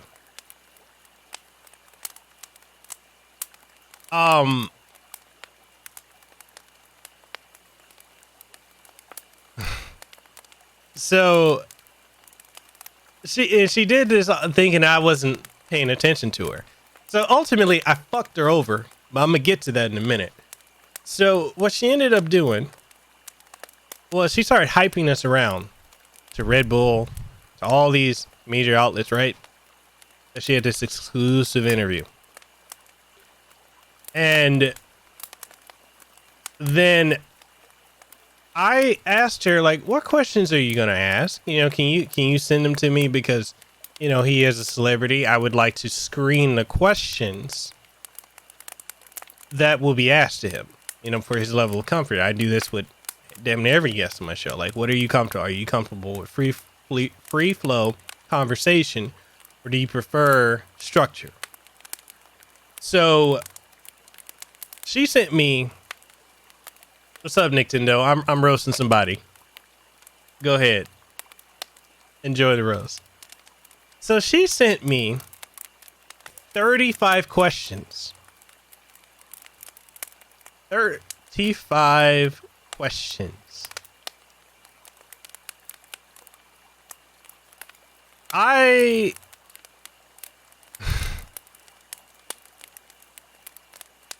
And I'm supposed to have an hour and a half interview, right? Maybe 2 hours tops. 35 questions, which effectively she wanted to dominate the whole conversation to the point where I wouldn't have any questions that I could get in. And about 95% of her questions were about Bison's sexual desires. And I'm talking positions, if he were to sleep with the dolls or Cammy, what sexual positions he would put him in. You know, hypothetically, if she was a doll, how would he have sex with her? And even so far as like, does he, you know, what kind of orgasms does he have? Does he, you know, cream pie? Does he bust, you know, on face? So I'm not shitting. I'm not shitting you guys. This is Jenny's questions.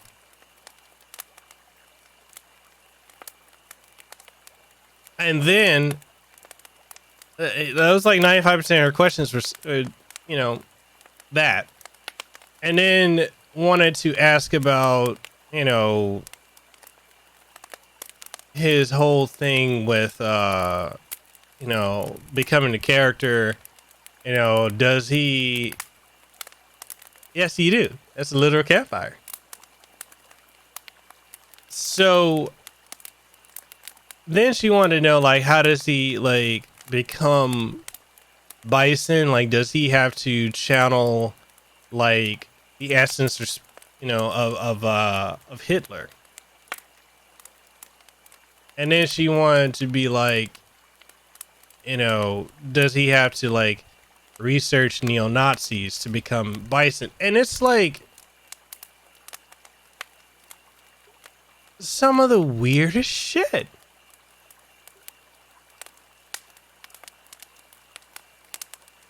And I swear, like, I'm looking at these questions and I messaged her back and I'm like, is this legit? Like, are you legitimately going, like, these are questions you legitimately want to ask? And she's like, yeah. I'm like, you can't be serious. She's like, well, why? What's wrong with them? These are good questions.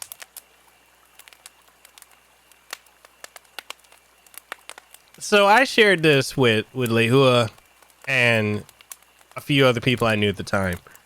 I believe I shared it with Amy too. And they were like, yo, if you want to destroy your show, you'll let her on and she'll ruin it for you. And the other thing she asked me too, she's like, can I record, like for when we do the video interview, can I record the audio for the audio and video individually for everybody so that she can upload it on Red Bull and on Dexerto and other sites. And so I was like, okay, but you're going to credit me. She's like, well, yeah. She's like, but I'm going to put it as my exclusive with a credit to you. So then I was like, nah, fuck this bitch. So I send the questions to Gerald.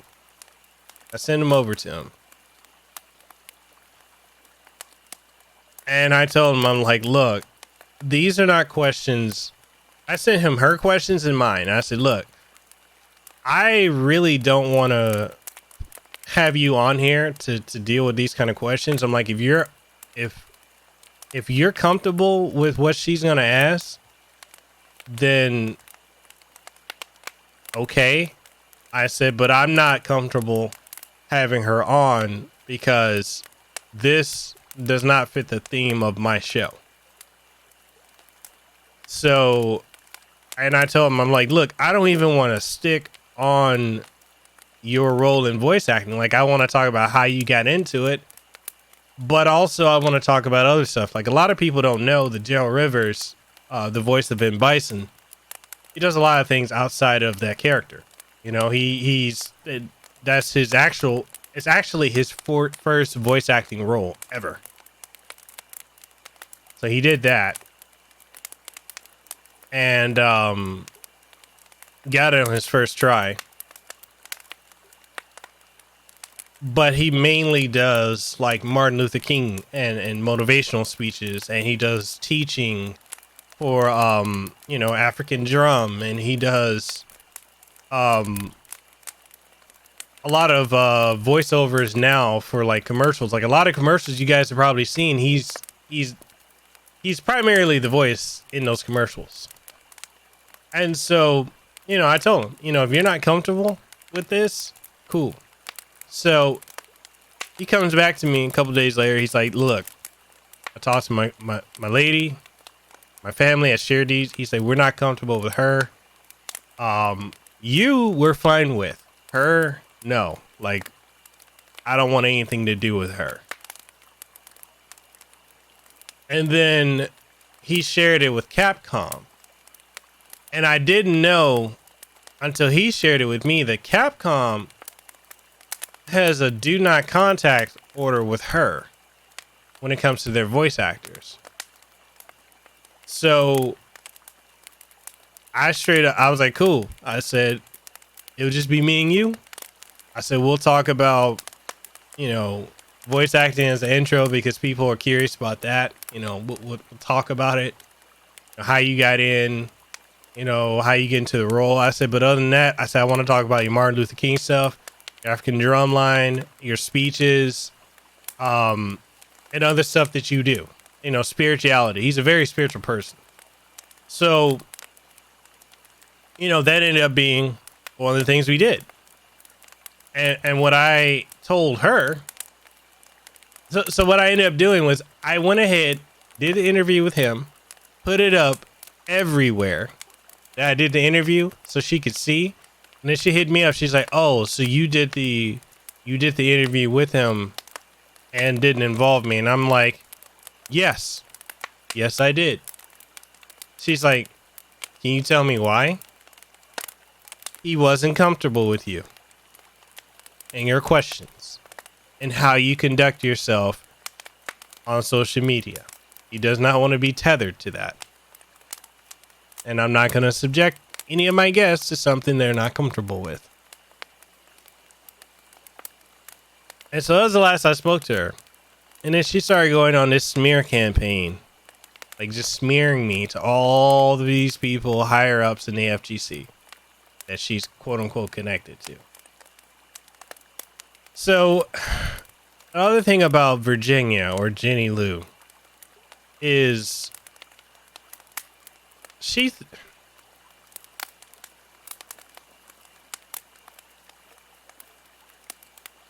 y'all want me to be honest or y'all want me to be politically correct and honest?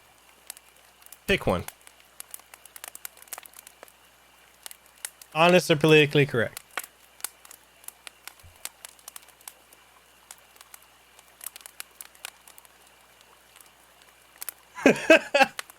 Truth.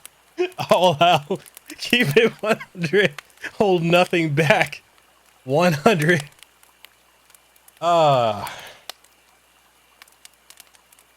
Okay.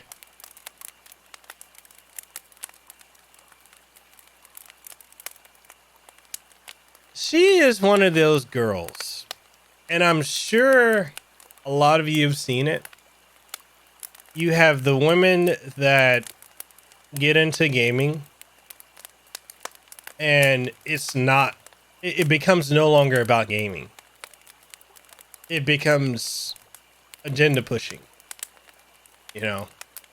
Oh, I'm oppressed. Oh, I can't do this. Oh, patriarchy.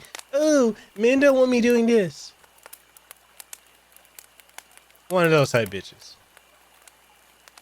And then she sexualizes herself. And Mac, I know you've seen it. I know you've seen it. She sexualizes herself all the time. But if you comment on it, then you're mansplaining or female shaming. Now, I'm not gonna lie. She got a nice rack, got a pretty face, nice smile, a little bit too much makeup. If I was single, I'd smash the shit out of it and bust all over her face. I'd leave the nuts hanging out, just being honest. But she's just one of those chicks that's in gaming. And there's plenty of them like that. They're not really there for the game. She's a shit Street Fighter player. She sucks at video games.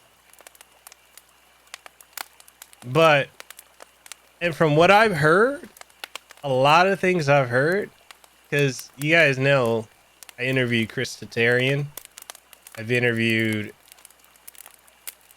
and talked to a lot of the FGC circle. Virginia, or Jenny Lou, the only reason she's gotten to where she is, like being able to work with Red Bull, being able to go to CEO, or community effort, organization, whatever the fuck it's called, being able to be part of Evo, and all this other stuff that she's done, is because, or community effort Orlando. Okay, cool. The reason she's been able to do this is because of all the sleeping around that she does. She fucks her way around. Hell, she used to be with the dude who runs CEO. I believe publicly and on the DL, because I've spoke with him too. Her pussy goes wherever she can get clout. And a lot of people, yeah, she was fucking Jabali. She was fucking Jabali. I've heard it from him. I've heard it from Justin Wong. I've heard it from several people in the FGC. And companies. There's a lot of companies that won't deal with her either. Even Mark, man, she was fucking around with him. She will spread her legs wherever it gets her attention and clout.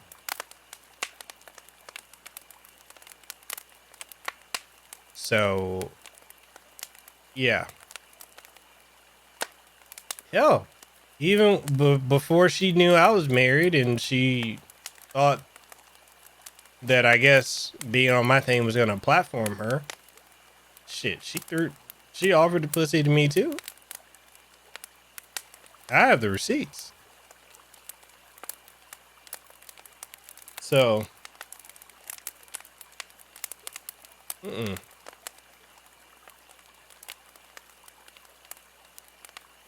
fuck Jenny Lou and her clout chasing, plagiarizing. She plagiarizes a lot too with a lot of her reviews. The other thing too about her, she got in controversy where I don't know if you guys remember, Dexerto had to issue an apology because she decided to get more clout for herself and to give herself more recognition. She decided to go after Boogie 2998 and wrote some scathing things about him to the point where he publicly admitted he was gonna, he wanted to kill himself. And because she went so far with it, they had to issue an apology to Boogie. I mean, she slandered, defamed, slandered, made up a lot of shit.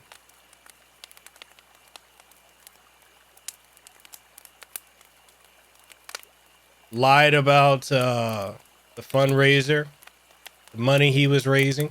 Completely lied. I don't even know if Virginia even knows how to speak truth. That bitch lies a lot.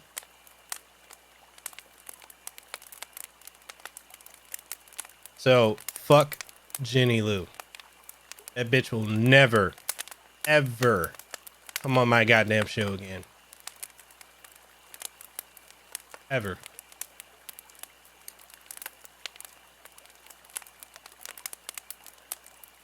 There's about 16 of y'all watching. 13 likes. Let's get it up. If y'all are enjoying the show, and I'm trying to fix my window.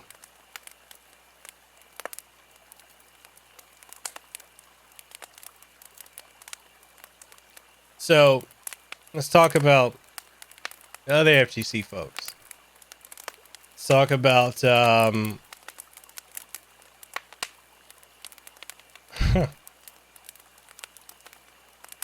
talk about some of the women that I've had on that they some of them, two of them I've had on. Like I said, Hawaii, I like. She's cool. That's my homegirl.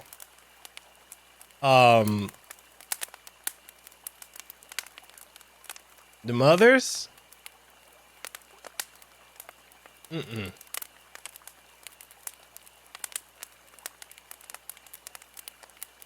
So, I had one on. She does art. She knows all the names of the pro players and all this because, you know, let's be honest.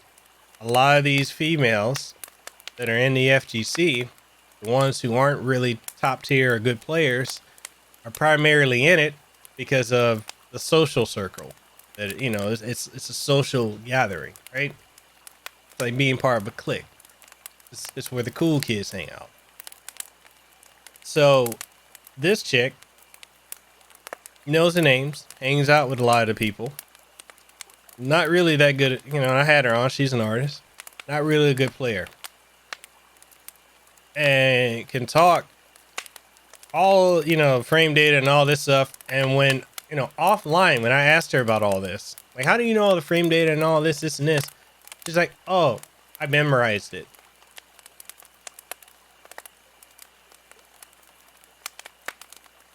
Like, but, you know, do you utilize it when you play? Frame data, setups, all that stuff? Hitboxes, hurt boxes? She's like, well, no, I just, you know, I learned the lingo of the FGC. I was like, ah, okay. So, yeah. She's like, I just really like the social aspect of it, you know. So, for some people, it's kind of like the club, the FGC. For some, not all. And you'll see a lot of females flock there because one, get some attention, two, and get some attention. this other one. Another one. Her name is slipping my mind right now. But she's with Hori. I can't think of her name. This is how far I banish these thoughts out of my mind. But yes, Marine. Yeah. Thank you. So another one who sexualizes herself. Again, nice rack, beautiful face, lovely smile. I wasn't married. I smash, leave the nuts hanging out. Plus all over the face. No cream pie. But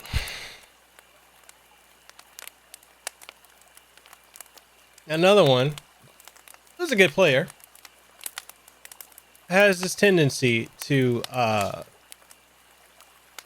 say, "Oh, big dick energy," blah blah blah. Blah. Like, you know how, and I don't know, a lot of you guys deal with a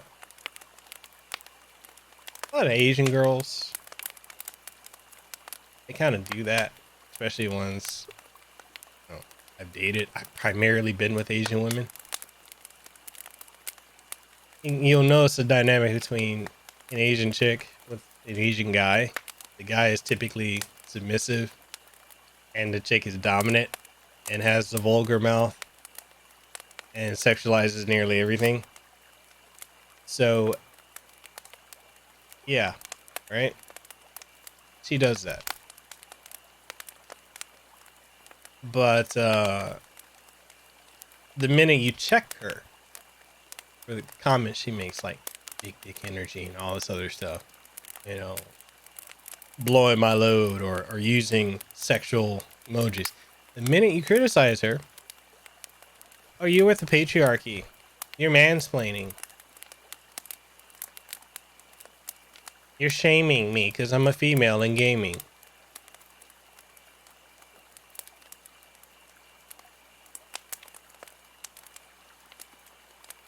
Oh, dude, Hawaii has so many. If you come out to Hawaii, there's like, for every one guy, there's probably like 10 or 13 women. It's a ratio here. But yeah.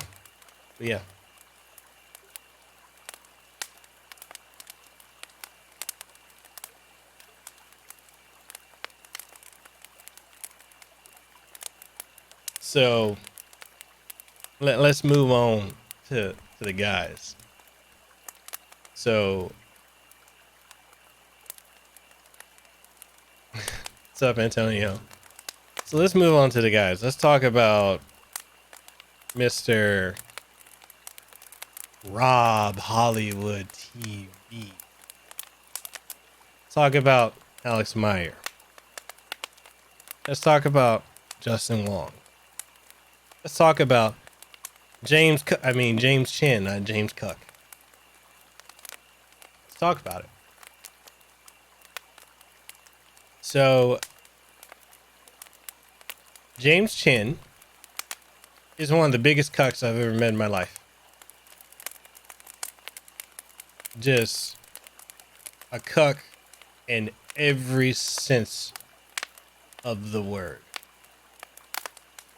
I've never met a bigger cuck than that. And I'm like, damn, I feel like I need to don the cape and be Captain Save and save this man from the cuckery.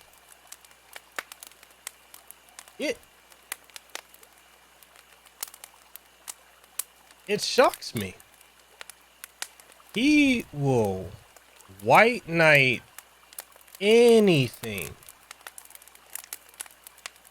especially when it comes to women. Why? Because it's got him laid before.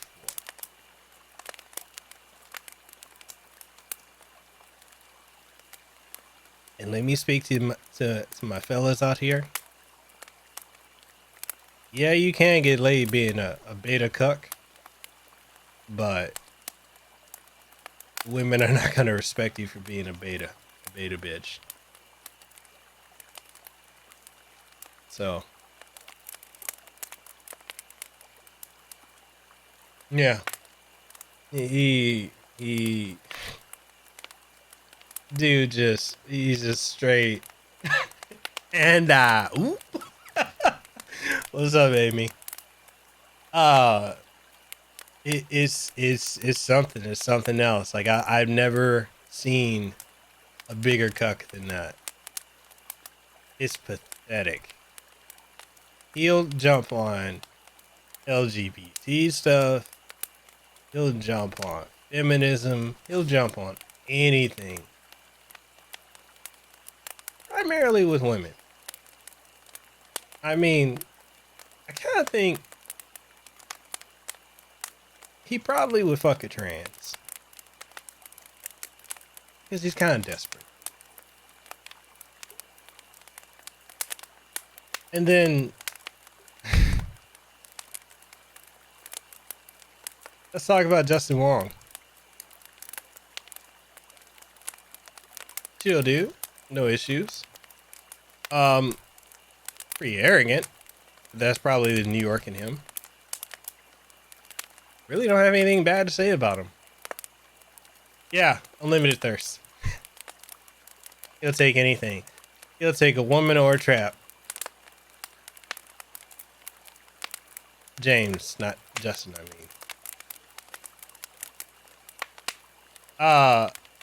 No, I know Edward, but yeah, Justin, he's a little arrogant, but I mean, chill. I've got nothing bad to say. He had a good time. Did his thing. Rob, Hollywood TV, Mr. Blow me off 4 different times. You know, and I'm sitting here.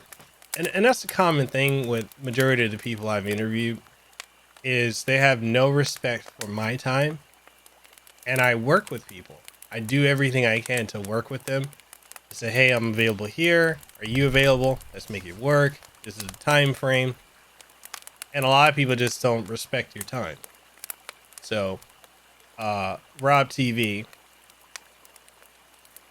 and his ghetto ass no shows 4 times. And then shows up on CPT. Those of y'all who know CPT, you know what I'm talking about. Or CP time. Shows up, sets a time, and then when I don't, yes, Antonio, when I don't respond within 5 minutes, then pulls this, oh, you bailed on me. So I was like, wow. All right, then. Fuck you too. So I saw that bastard at I saw him at E3. And he was trying to act cool with me.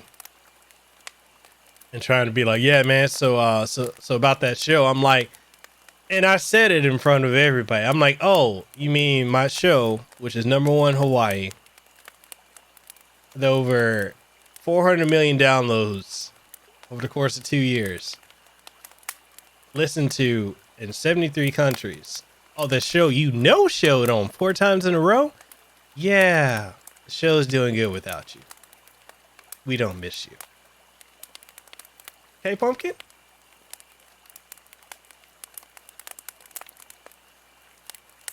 No, the one I want to square off against is that's Player Essence. I can't stand that son of a bitch.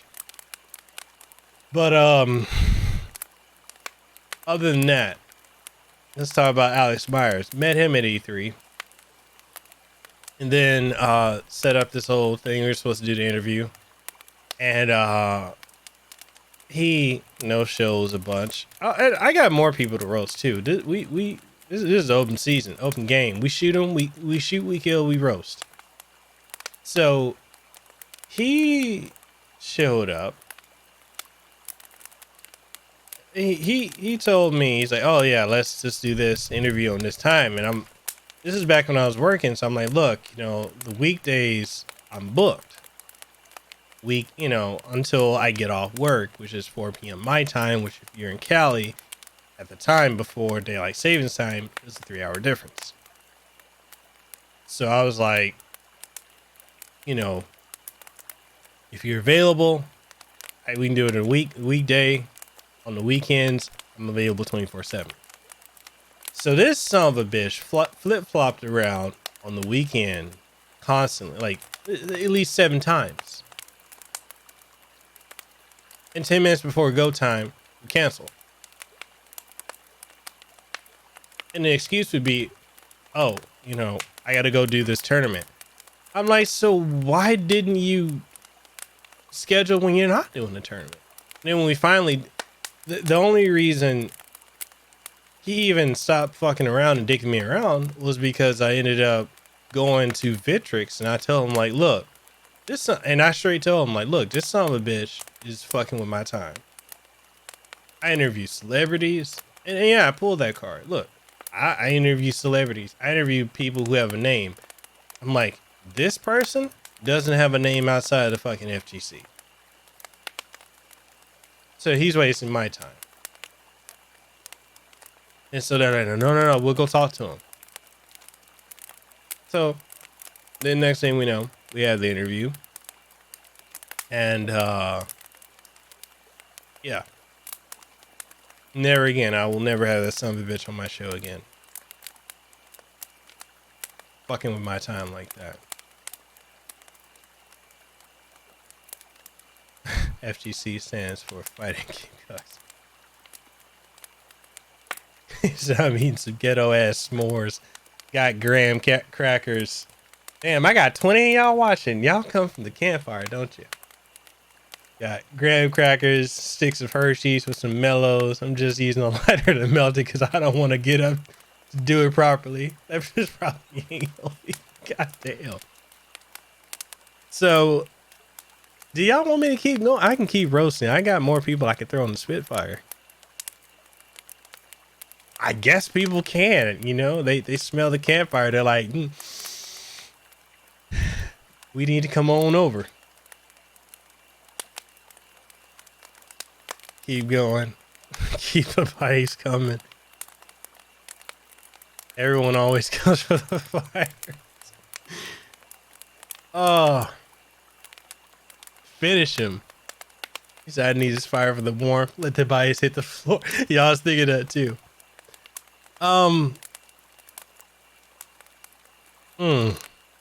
Okay.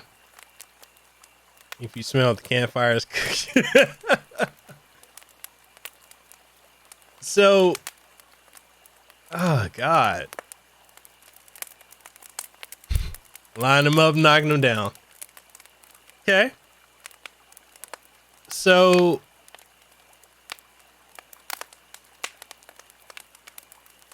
I had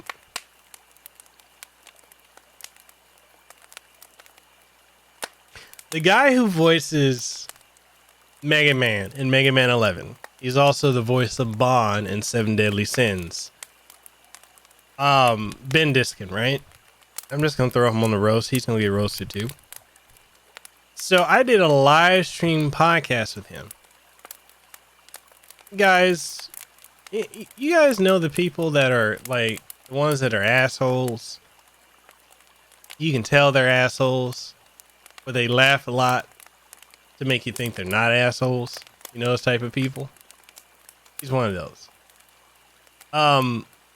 So I asked him, you want to do pre-recorded? And this is back in 2017. I was like, you want to do pre-recorded or do you want to do live stream interview? He's like, well, we'll do live stream. I'm like, well, how much time do you have? He's like, oh, I got like 2 hours. So we do an interview. Live stream. People can come in. Ask questions. That was back when I was, and Fabian, I don't know if you're still watching. I know you asked me before why I stopped doing live stream podcasts. This is why. This is why. I'm gonna tell you guys why. So on the live stream show, not even 35 minutes into it, and I try to accommodate my guests based on the time slot that they tell me that they have available.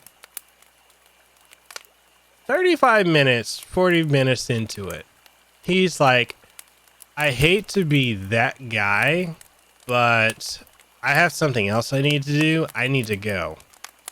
So, yeah, we can do this another time, probably in like a year, maybe 2 years, we'll see based on if you get more views and more likes, and your name gets bigger, then I'll come back on your show. But it's been fun. Thank you. Bye. Click. On a live stream. On a live stream podcast. That is why, Fabian, I refuse to do live stream interviews. Yeah, Ben Diskin did that. The guy who voices Mega Man in Mega Man 11.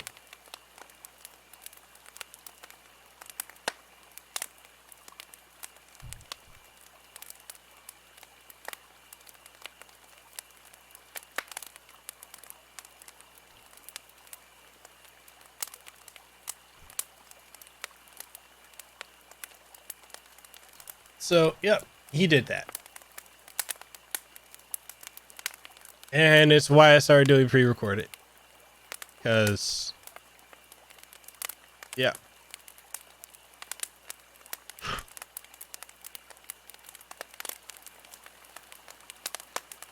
So what I had to do was pull down the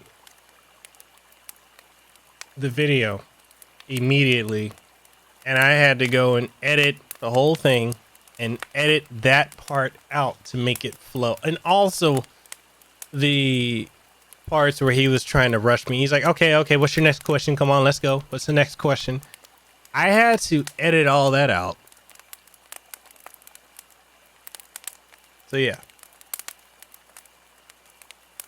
He said I'll do a live stream podcast and Mikkel show up 2 hours later and bump when I'm on camera and in the stream. Yeah. I think someone earlier said never meet your heroes. And this is why.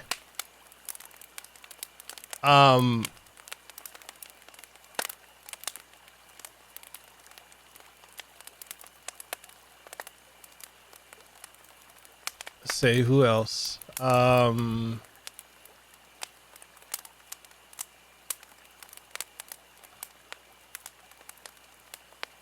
I'm trying to think of her name. She did... What's the chick in Persona 4 with the long black hair with the band on her head?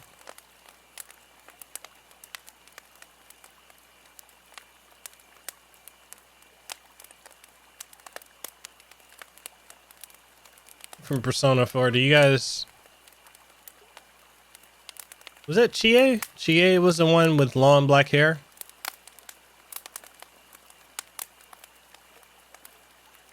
Yukiko, yes. So the voice actress for Yukiko, she also, yes, Amanda Wynn Lee. Do you guys want me to roast her too? I can.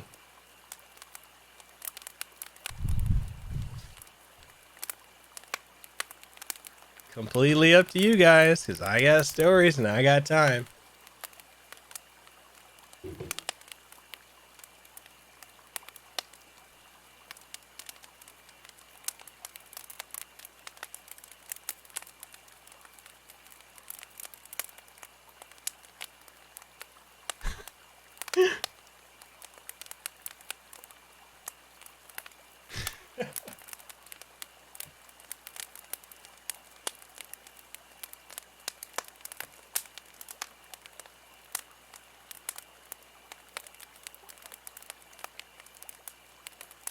All right.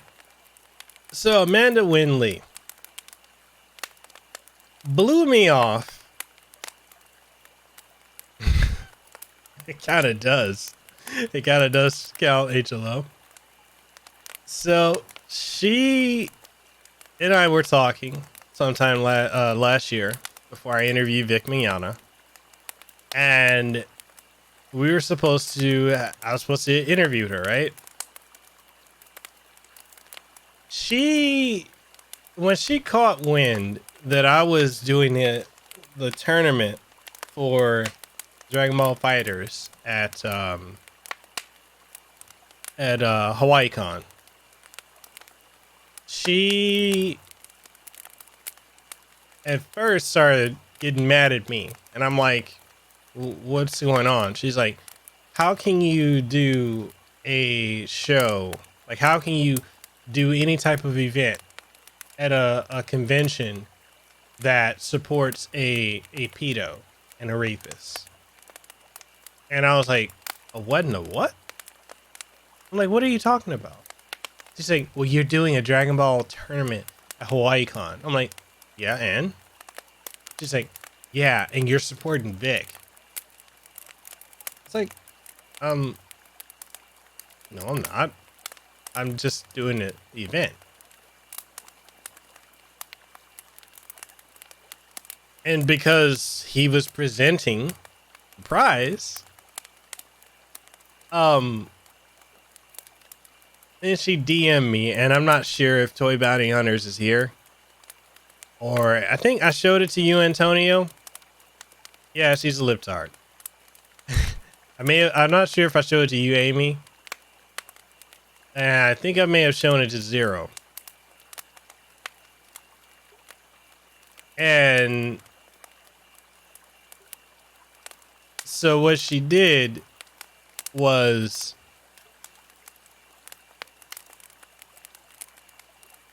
she went on this tangent, smearing my character, saying that, you know, I support people who, yeah, that, you know, I support, you know, the P's and the artists.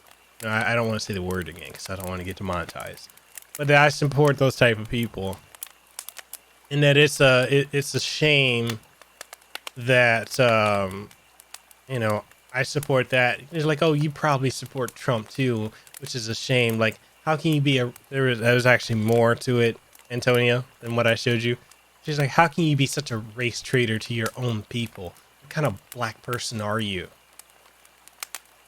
that you support conservatives, those idiotic Trump supporters and conservatives? I was like, whoa, where the fuck did this come from?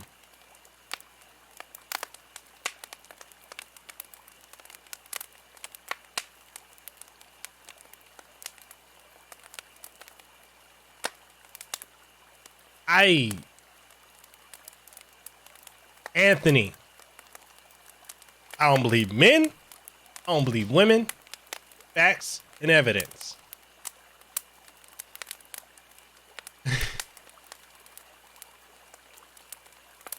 So I was like, first off,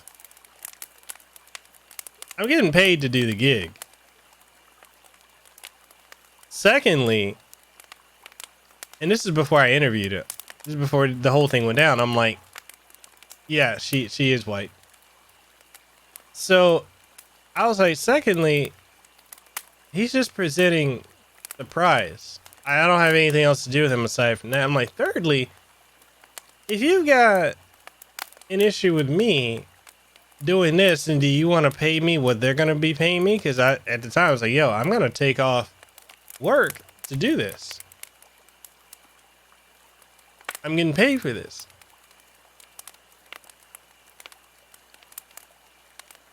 And I'm like, and fourthly,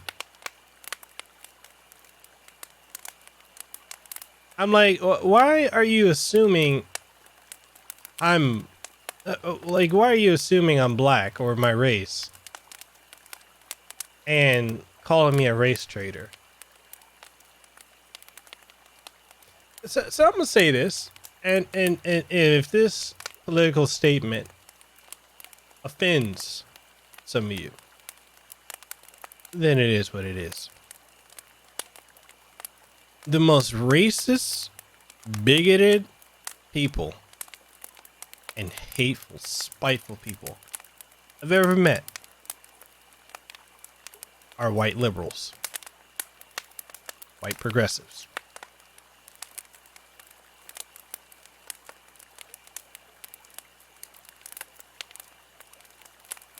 If that offends y'all, Kanye shrug.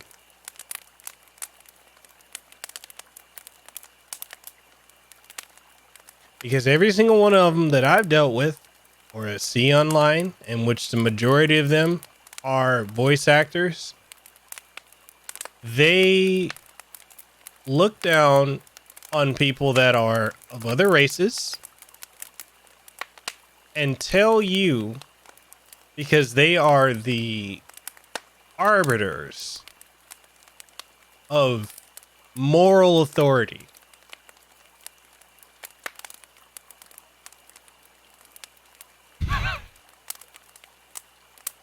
yeah, they talk about, you know, acceptance and love, and they be some of the most hateful, spiteful people. Like, one of them I was talking to, that's a voice actor, went on this tangent about Trump. They're like, man, anyone that likes Trump is an idiot. They're like, you agree, right? And I'm like, what if I don't agree with you? They're like, well, how can you, what kind of black man are you that you, how can you not, like, your people just, I was like, whoa.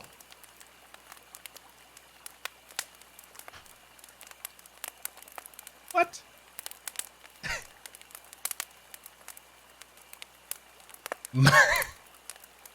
My people. I'm like, which people? My Samoan side, my Tongan side, my Hawaiian side, my Italian side, my, you know, my black side, or which is really my Creole side, my Native American side. I was like, my people?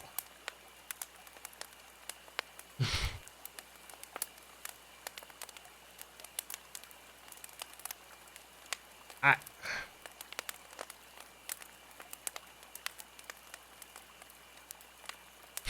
misanthrope. So, you know, yeah.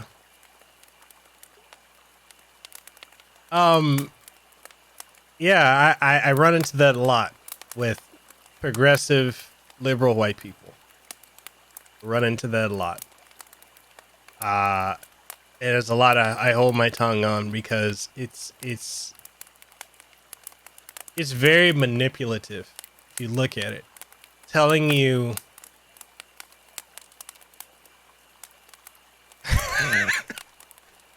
telling you what you should and shouldn't think, what you should and shouldn't like, what you should and shouldn't do. It's always the white liberal, the savior, telling you. I love white folks. Hell, when it comes to women, I love me some white women. White women, Asian women. The two most that I've ever been with.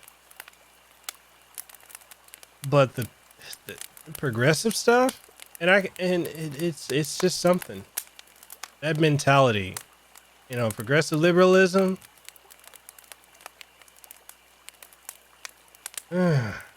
Anyway,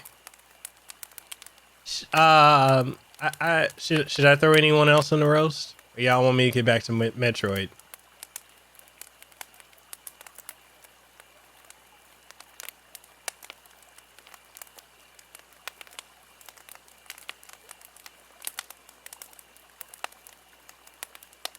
The near community.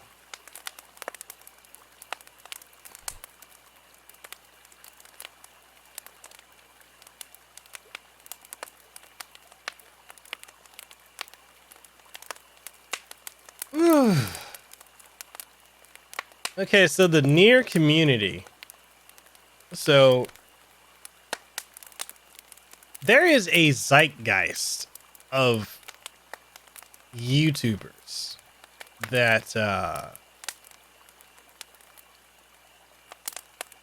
oh dude, I'm so far away from Raylo stuff.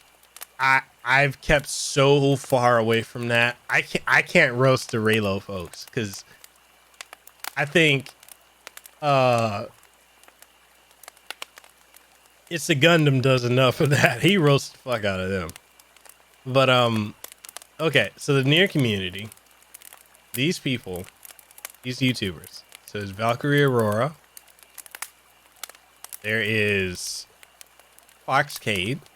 There's Klimt. And then there is, who is the other person?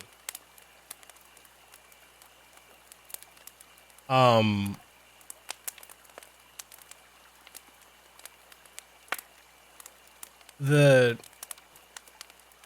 one person that's I'm trying to think of her name. Sphere Hunter. Yeah. The porn star. Or ex-porn star. So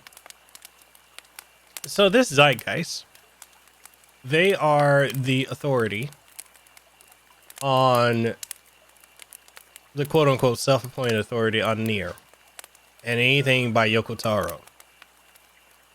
And so they parrot one. Oh yeah, and what's that other whining, crying cuck? Super Eye Patch Wolf. They speak as the authority, and it's funny because if you look at forums, people don't like them. But they speak as authorities on all these games and all and whatnot. And if you have an opposing opinion on them, they make they have a oh yeah, Eye Patch Wolf is such a cuck. He's not as bad of a cuck as James Chan is, but he's still a cuck. I've never listened to a YouTuber do a video where the motherfucker sounds like he's about to cry every 10 minutes. Every 10 minutes, he sounds like he's about to break down and cry, and then he's like, yeah, in the video, like, oh, I don't know if I can go on. I don't know if I can keep doing this. I don't know what's going on. I'm just a furry who likes to get fucked in the ass. I don't know what my life is.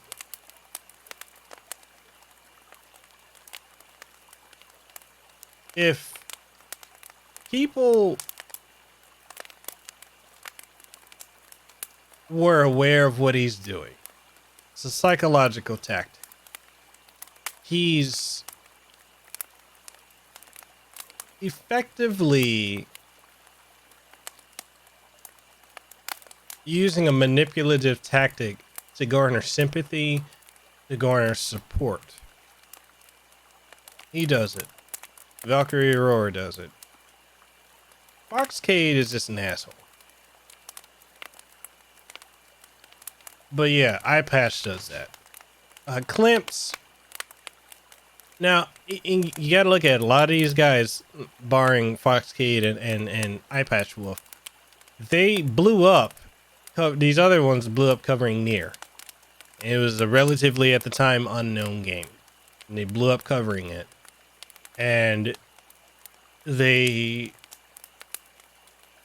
is why, like, if people say, oh, you need to play popular. No, you can play something that isn't popular, and eventually when it does become popular, you'll be the authority. They blew up from it. And then Yoko Taro sucks them off. And they just have these astronomical egos. Now I'm gonna throw in another one that I didn't mention, which is Pelvic Gaming. I don't know if a lot of you guys are familiar with this YouTuber, Pelvic Gaming. I had the bitch on my podcast 2 years ago. That bitch will never be on my goddamn show again. You know why? Should I continue roasting? Do y'all enjoy seeing bodies burn? Do you enjoy it?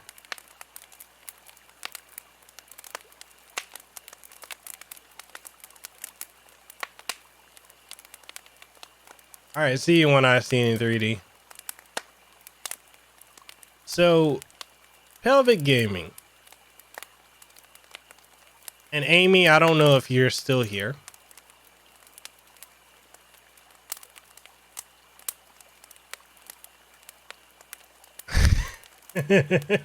Hold a can of gasoline.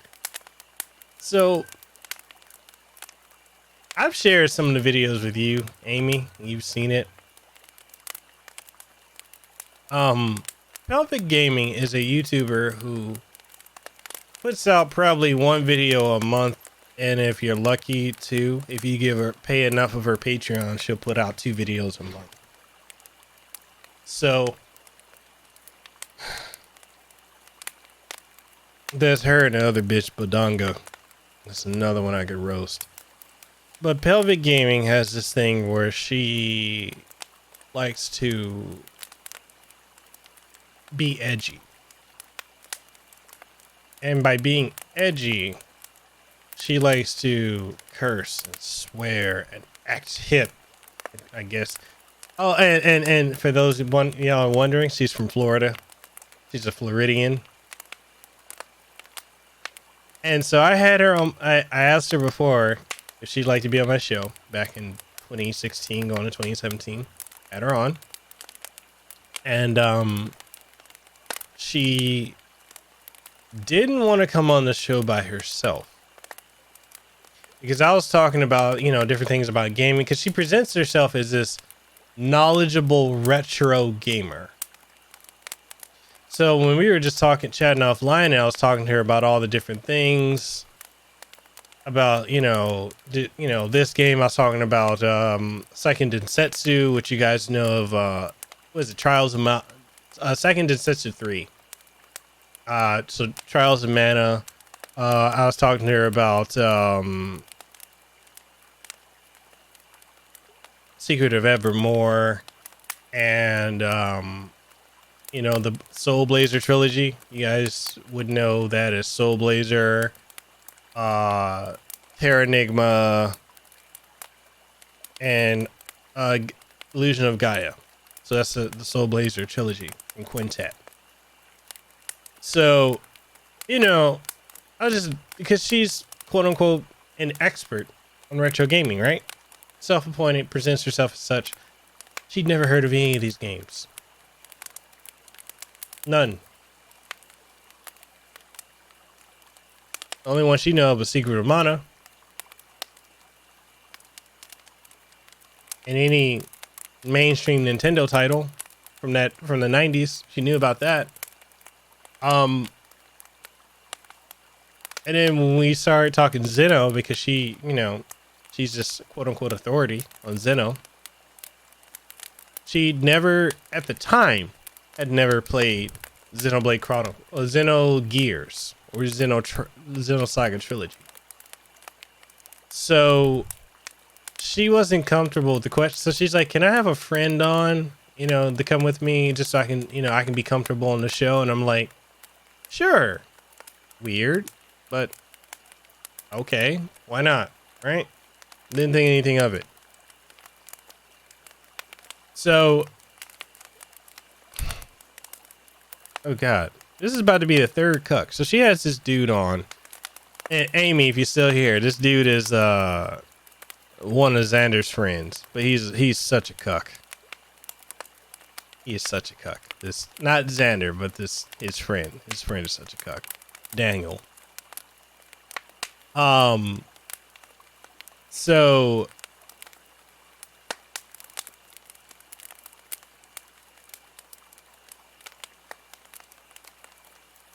wait, Chosen, you saw that one?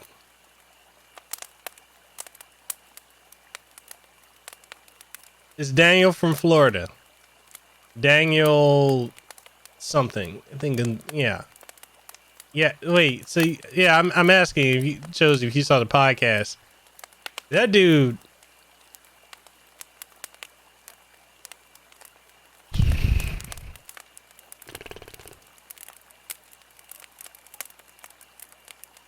Okay.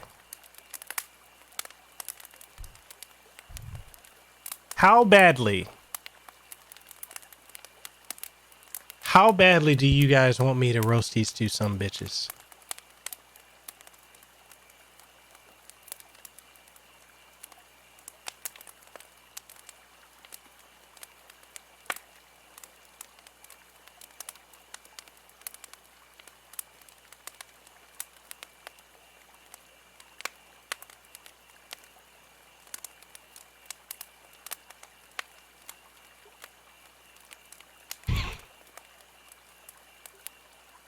Ooh. Get him. No one is untouchable. As bad as a heart attack on a scale of 1 to 10 plus ultra. Mmm.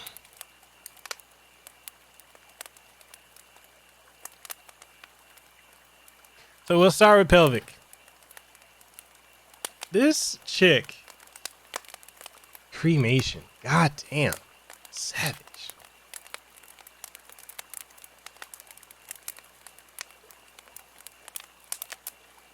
And Chosen, you called it. Because that's exactly what it was. For those of you who haven't seen my interview with Pelvic Gaming and Daniel, that exactly what Chosen said is exactly how it went down. So basically, Pelvic Gaming, she doesn't know games. She hides behind, she's a fake gamer. She hides behind her snarkiness and her cussing and her I want to be cool. I'm trying so hard to be cool that I'm coming off like a clown. She hides behind that.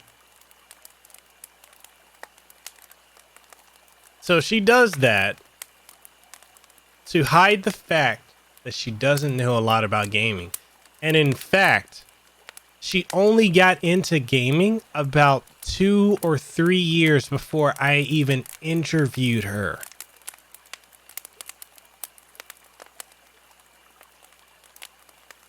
Yeah, she sexualizes stuff as well to hide behind that.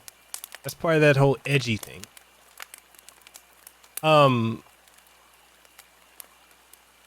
So what she's done with her stuff, she's kissed up to. Are you guys familiar with Resonant Arc that used to be called Dark Pixel Gaming? So she's kissed up. She's gotten her way, and a lot of these people do this. I mean, you could say Smash JT was this way too. Shots fired. They do this where they try to get into the circle of people that are the movers and shakers, right? Get your name out there. I get it. It's a marketing technique. So she got herself in the circle where she got with Becca, who was this white chick that is a YouTuber that was fucking around with a lot of YouTubers too. I mean, you give her attention, she'll give you pussy.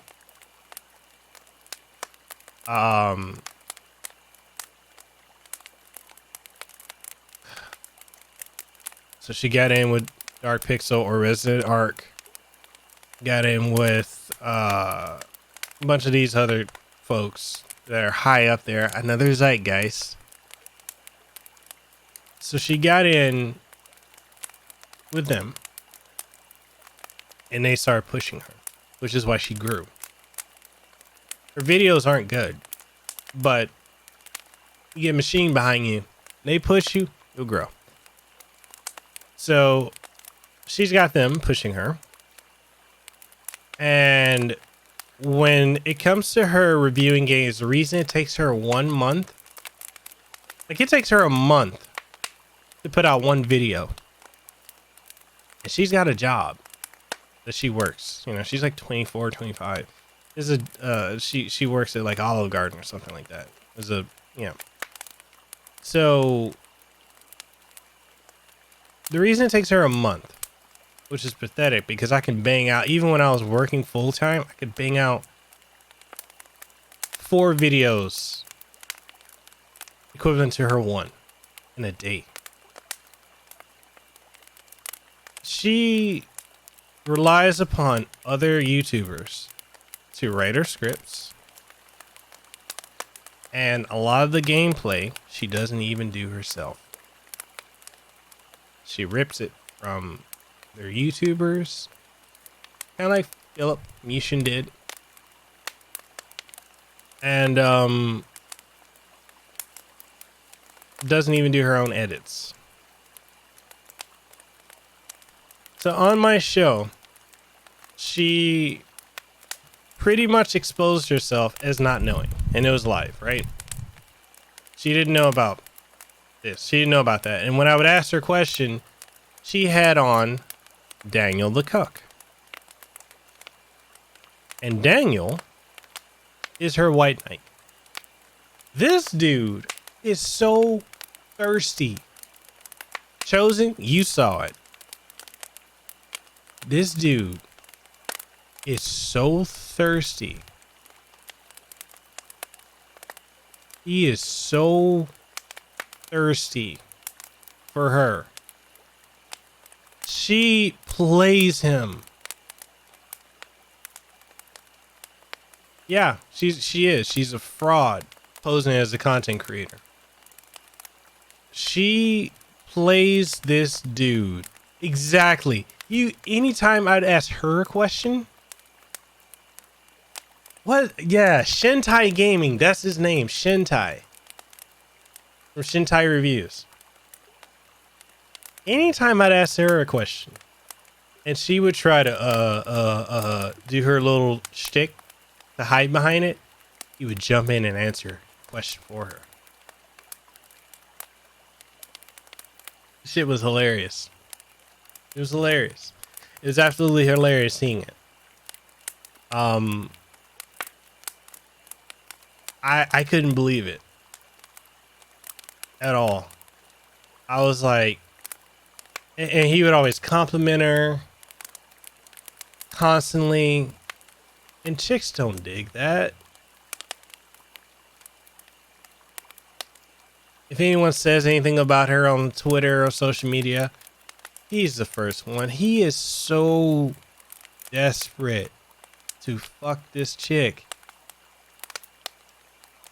Yeah, he would. He would cut me off.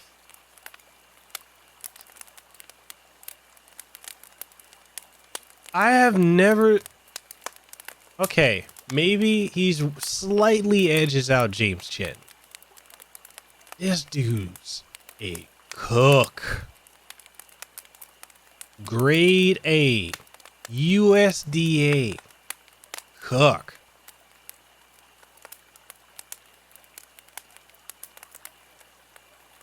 She will never...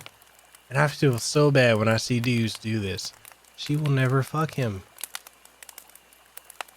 He will never taste the walls. The nuts will never be left hanging out.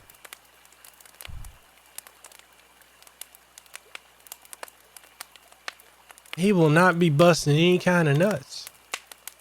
It's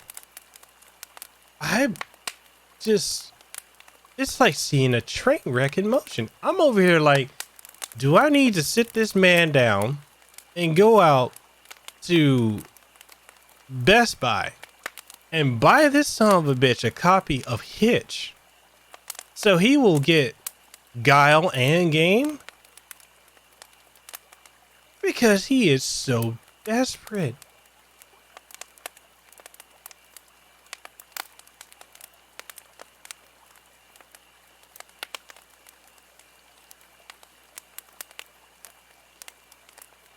Yo, you guys want to know what's worse? Is he gives her money and buys her stuff. And she's like, oh, you're so sweet, Daniel.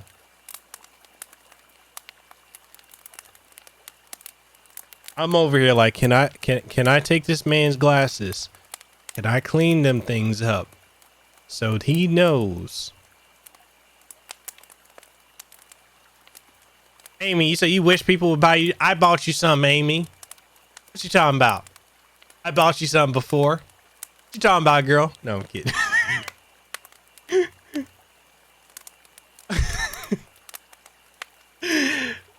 So he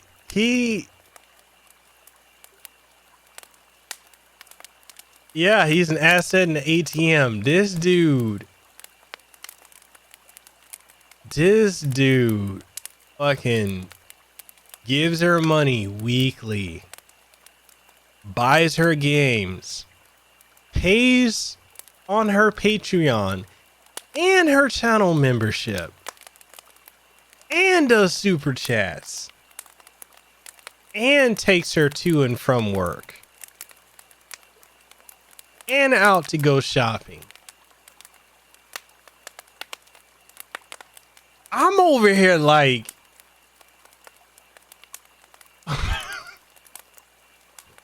I'm like,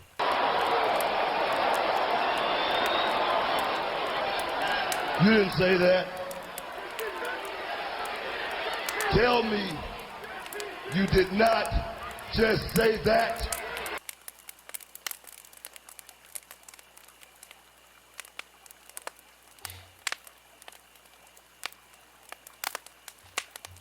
he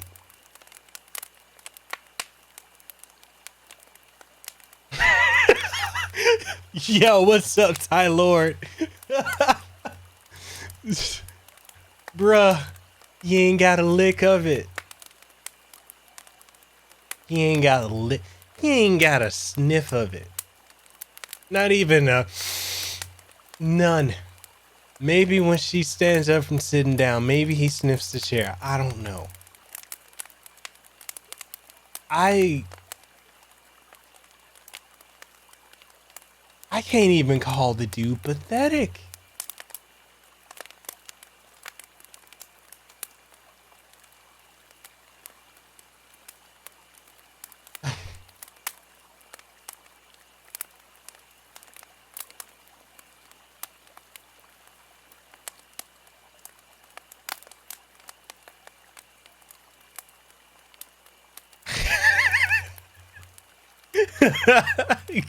Yo, gaming, you wow.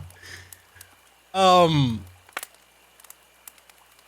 just, bruh. And can we talk about Badanga, her friend in Canada? Oh my god. If you go to Badanga's Patreon, she's got $1,000 tier for lewds and nudes.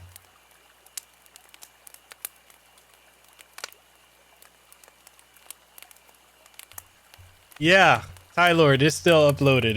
It's one of the earlier episodes. Hey Desiree, how's it going? You just stepped into a campfire. $1,000 tier. Man.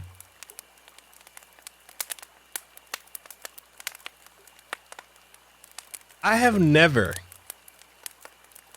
And there's a reason.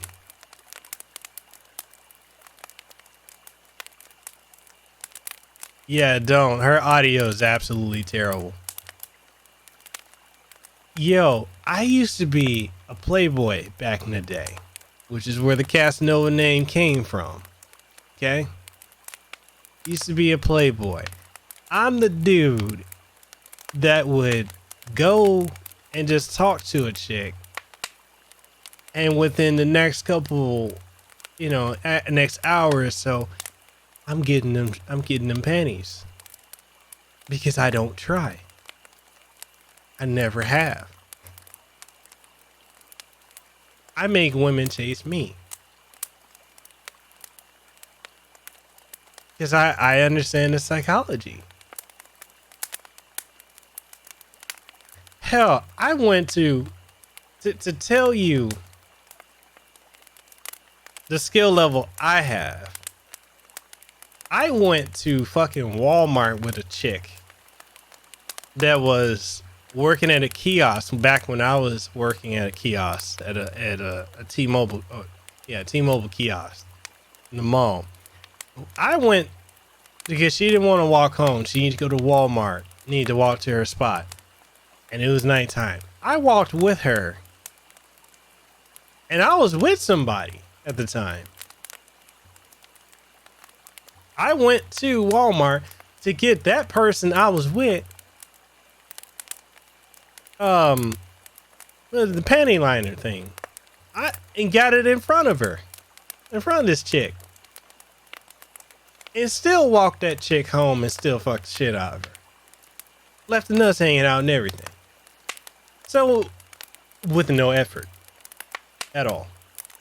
But when I see these dudes like Daniel or Shintai, when I see these dudes trying so hard with women, well, it ain't technically two-timing when the bitch was cheating on me. And I was just like, fuck it. I'm gonna be Audi anyway. Audi 9000. So when I see these dudes try so hard with women, it's amazing.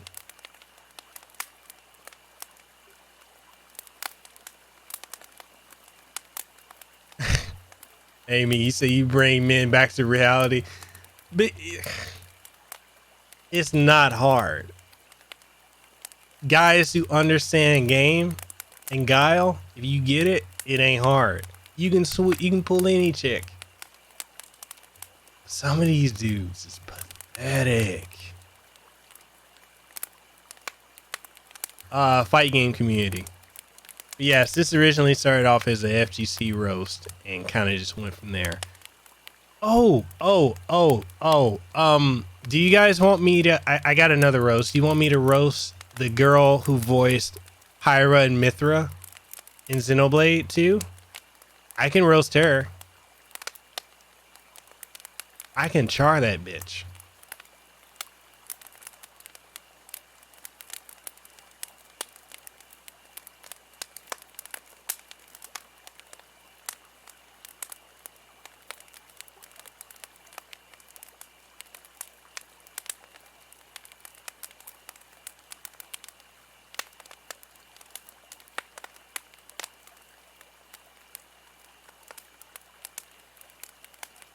Well, Amy, you gotta adjust. It's like having a slider, like a dial. You gotta adjust it based on the situation. You say, "Go ahead, I'm down here." Yes, anymore. Drops to hands and knees. Sensei. Want to get a girl? Just talk to them and don't treat them like. It ain't rocket science. What haven't I?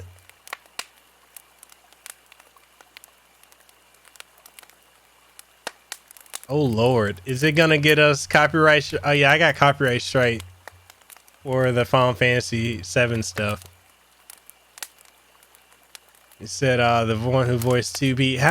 But I roasted Kira Buckland already. I don't want to go back over that.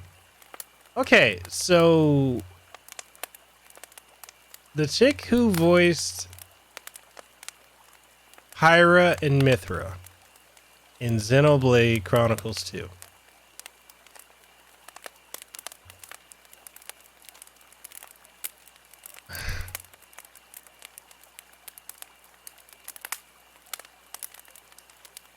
Yes, Sky Bennett.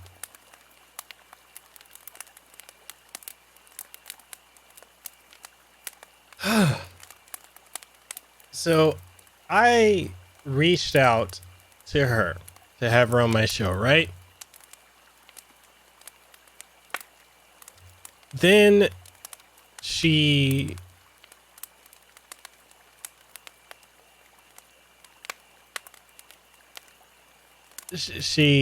thought then she was like, yes, I'll come on your show.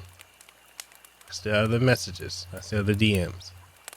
So she's willing to come on my show. And then she looked at my channel and she looked at my sub count. This is back before I had 2,000 subs, right? And then she was like, your sub count is low. I'm like, okay. And she's like, well, you know, I get donations when I go on Twitch. So yeah, your sub count is really low. And I don't know if it's worth my time. You know, I'm kind of a big deal.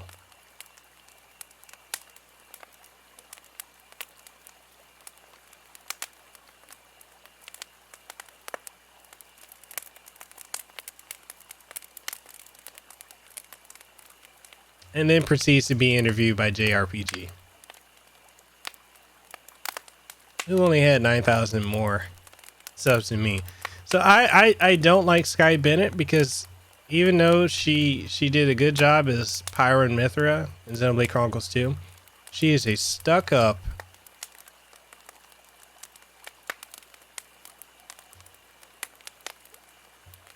she needs to shove some icy hop up her snatch. Self-centered, egotistical bitch.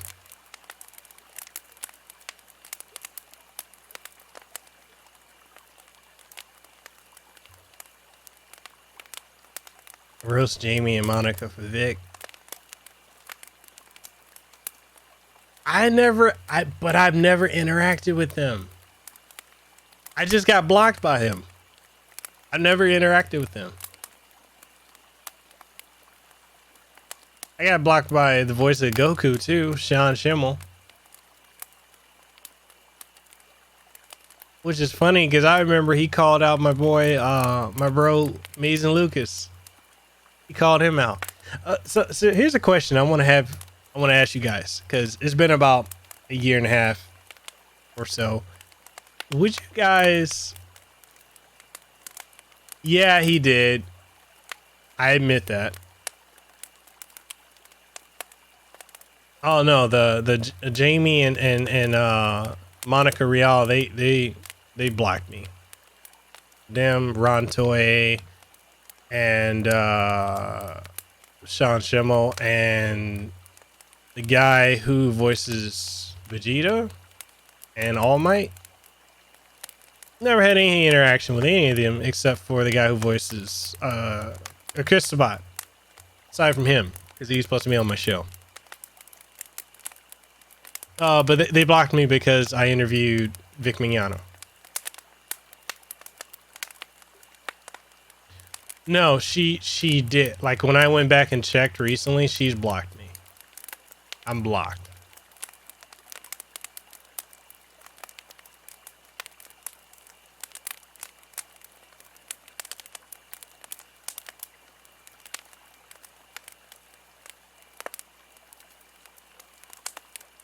Are you serious, Spirit?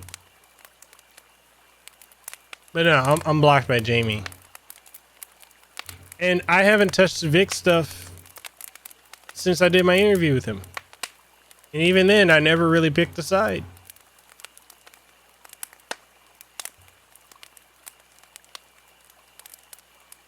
And you're right, Amy. You are right. So, yeah. Have I been roasting for an hour straight? I feel like I've been roasting for 1 hour straight. I could be wrong.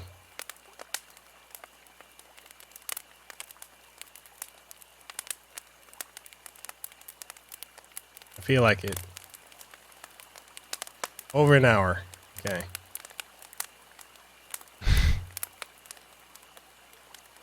It's...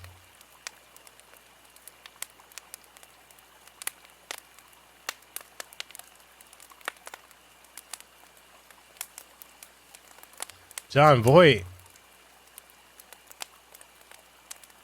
I wouldn't mind. I wouldn't mind having him on. I know I'm gonna have Eddie McClintock on from Warehouse 13. I'm gonna have him on my show pretty soon. It's interesting.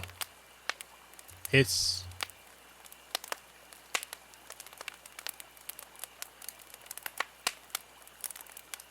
Hexus Commando, what's up? Sky's ego is way over her head, it seems. Yeah.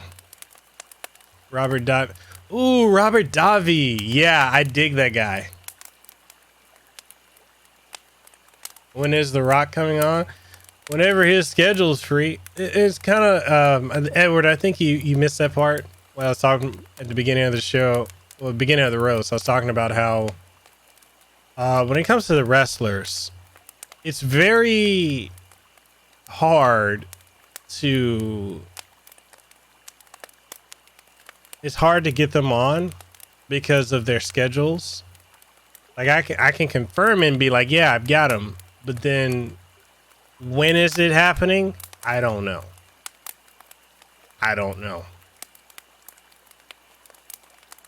You know, it's I was supposed to interview The Rock last year when he was actually out here in Hawaii. That got blown off because he ended up getting married. So I try.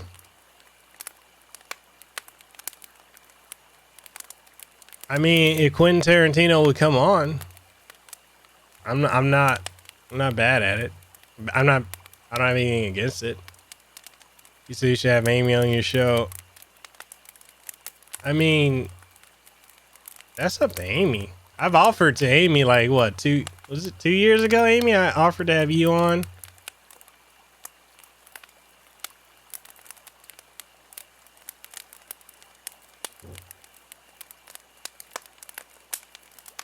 So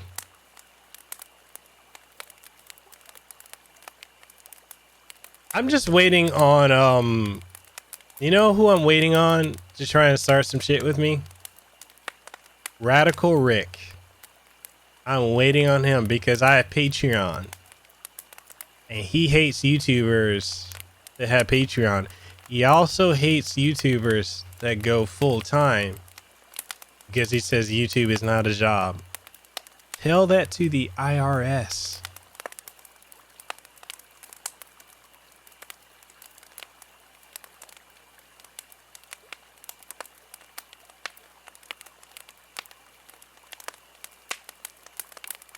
Never. So basically, Amy says she'll do what's best for business. No, I don't have a beef with Radical Rick, but he goes after every YouTuber that has a Patreon. Like, that dude makes 5 videos a day talking shit about other YouTubers. So I'm waiting for him.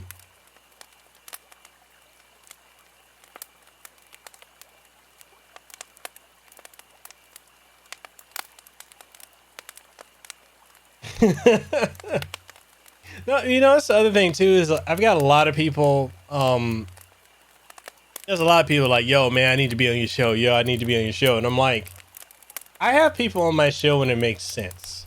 You know, it's more of the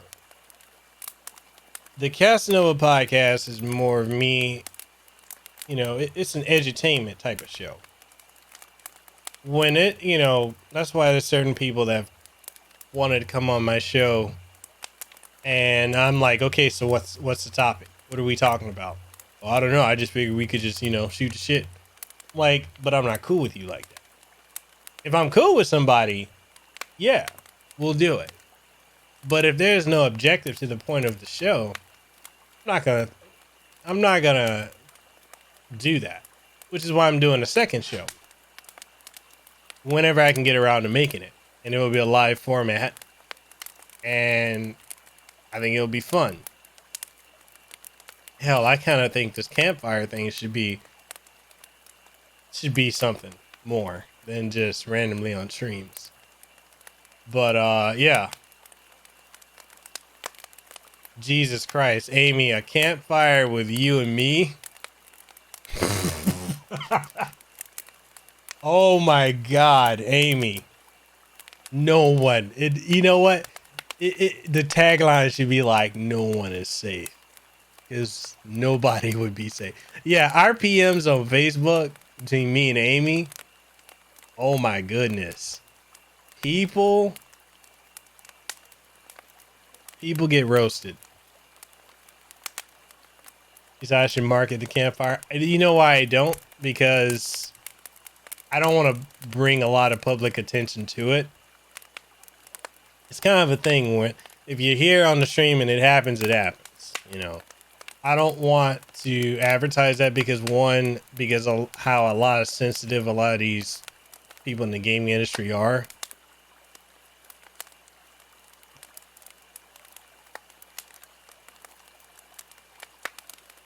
Yeah, I don't I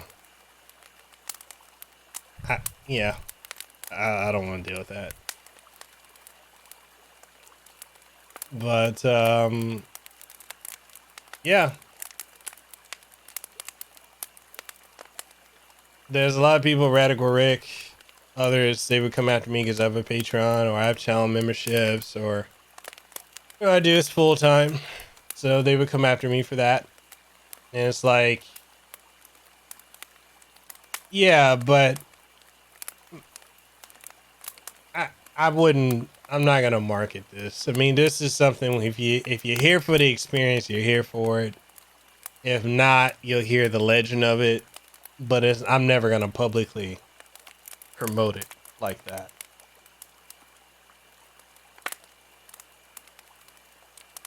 But yeah, exactly. That's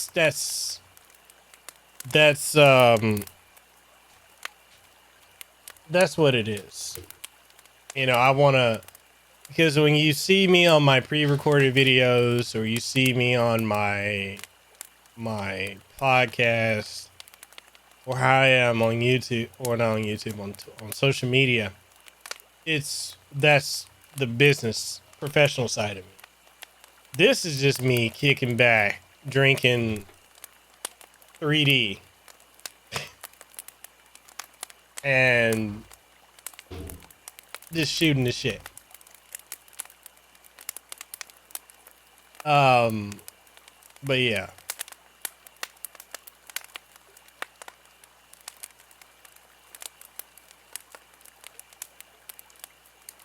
I've had some people tell me I need to go to Twitch. And I'm like, you mean Thoughtpolis? I don't know if I want to go there. I may not fit in. But yeah. I don't know. We'll see. Are y'all having fun? Did y'all enjoy this? I think it's like 18 of y'all watching. I mean, if we ever get to the day where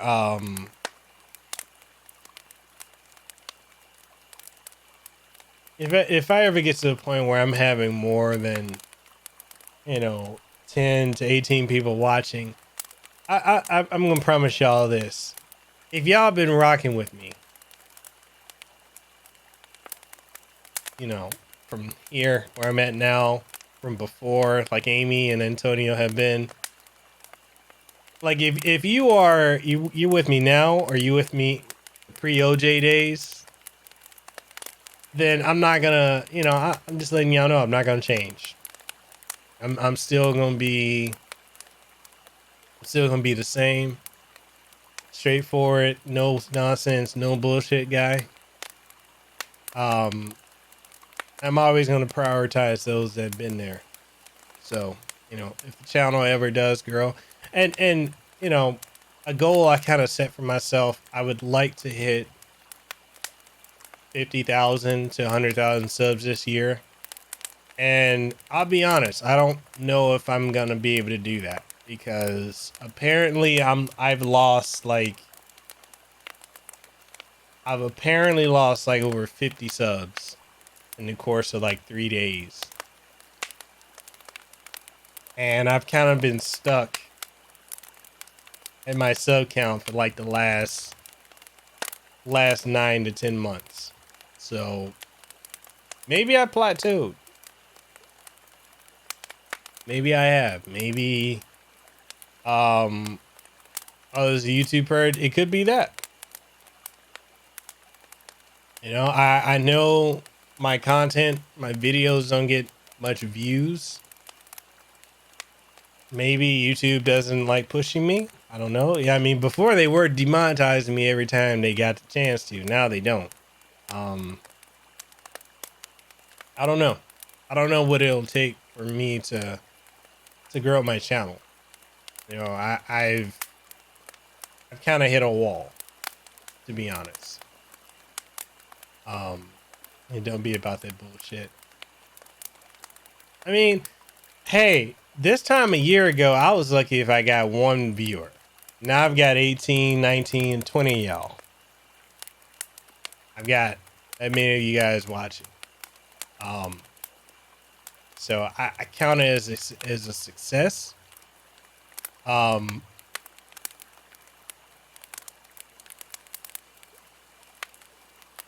You know, like I you said they probably figured demonetizing you was just challenging you. I know, right? To keep going, we all got to start somewhere. Yeah, I mean, and that's the thing. Like, you know, I can teach people how to work with the game industry, the tech industry, how to work with celebs and whatnot, because I know how to do that. That's all part of my marketing background. I know how to condense that, and I've got a formula. Like, you know, my best example is Amy. You know, but as far as like YouTube growth, I don't know. It happens when it happens, I guess. I admit sometimes I look at the numbers, I'm like, damn, that didn't do good. Damn, nobody watched that. And it can get to me, but you know, but then I look at the shit I'm able to do. Went to E3, going to E3 again this year. You know, people I've interviewed, things I've got to do, games I've gotten to review, you know, places I've got to go. And I only have, I may have 10,000 subs, but I've got like maybe 50 or so of you active that actually care about the channel. And because of that, I appreciate you guys who are here. Like, I'm at this point, anytime I do content, anytime I go live, it's just me hanging out with you guys. Like, honestly, I'm at this point, I'm doing this because I enjoy interacting with each and every one of you.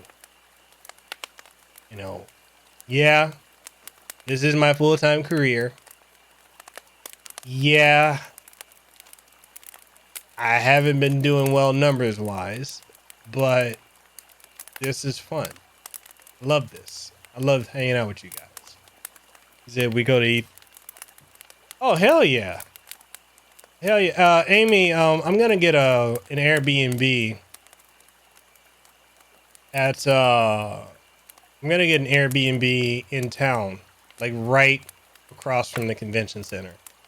I'm not gonna do LAX again.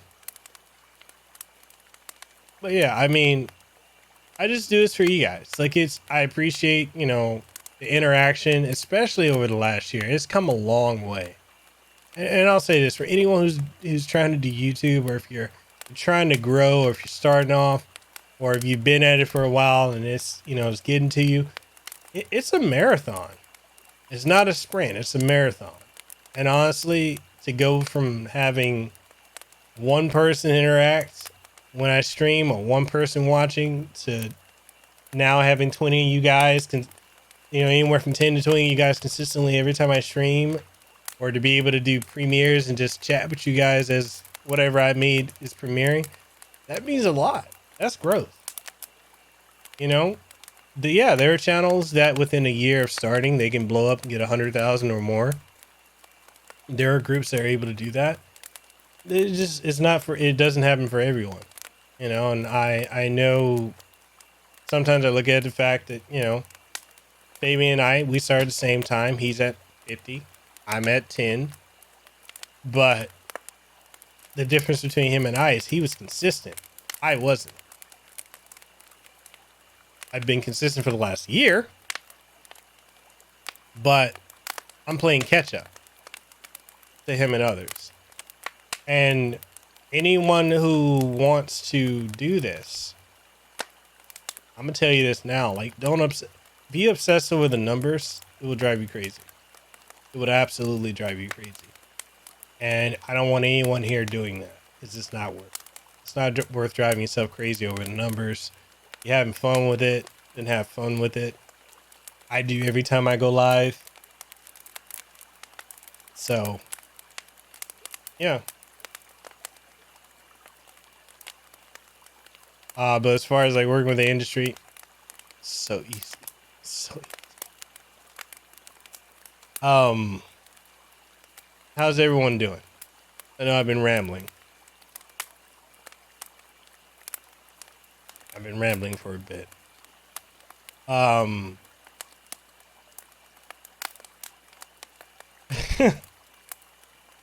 This is Shaka. I've been cracking you guys up, doing good.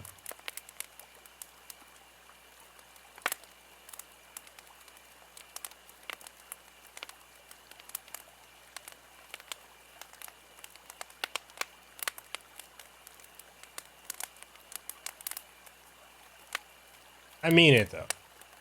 Like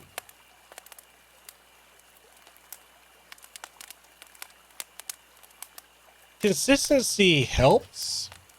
I'll say that much. I need to roast a douche on my trailer. Oh my god, you didn't even see the one that was on Instagram, Amy. Person on Instagram was wilding. See how fire is going out. He wants some. Yo, I mean, I could keep going. But no, I appreciate you guys. I do. You guys make this. You make it worth it. You're not just numbers to me. You guys, I fuck with each and every one of y'all. Y'all are awesome. I really appreciate it. I wouldn't be able to do what I'm doing. I wouldn't have been able to do a percentage of a fraction of a quarter of a microscopic amoeba of what I have been doing without you guys. So I appreciate it. I've actually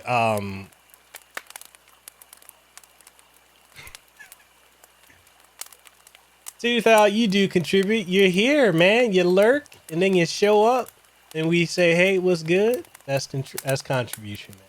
Every bit counts. And you're a patron, and I appreciate you for being a patron, man. He said we have our near daily rants. I know. A lot of you guys I talk to offline, like either in the Discord or through PMs or DMs. So it's always something going. Like I was saying to someone, I think I was saying it to Antonio Barbosa. Like, I don't really have friends out here that I hang out with, but every time I go live, I feel like I'm hanging out with you guys. You know, it's good for me. So I appreciate that, Desiree. I do. I really do. I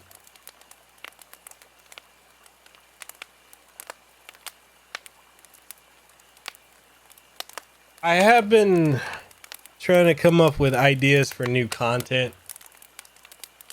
And you know, this is for my content creators out there who are watching and who are in the chat and whatnot. And also for my viewers, like, what would you guys like to see? What would you guys like to see from this channel? I know I do the reviews, I do the podcast, I do the streams. I re-upload my old streams.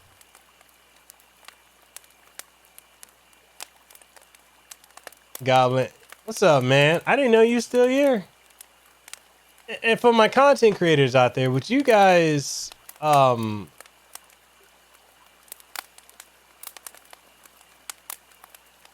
I know I got the tier on, you know, the 2 different tiers on Patreon. Would you guys like to see like a stream where we can do, like, we can just do like a round table in the sense of you guys have questions about your content, in the sense of like kind of like a live format, Q&A format, you know, about the industry and working with it. Amy, you said we need a Final Fantasy 14 stream. I am down. I'm down to do that. I'm down for a Final Fantasy 14 stream.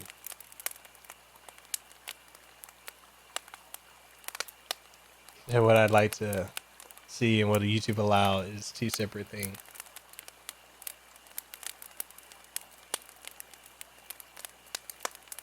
Gaming, you say yes. Chosen, sounds cool. That would work. Sounds good. Final Fantasy 15. Yo, I've been actually wanting to dive back into Final Fantasy 15. 2000, say multiplayer stream would be cool. But if we did a multiplayer stream, what would you guys want to play? Like, I know it's like, I got Smash. I haven't touched Smash in months. But yeah, like, what if we did like a multiplayer stream? What would you guys want? Oh, fuck Overwatch and Fortnite. Ew. I feel dirty, Aim. You feel good about yourself? You made me feel dirty. Ew. Cards Against Humanity. I haven't touched Smash in this, bro.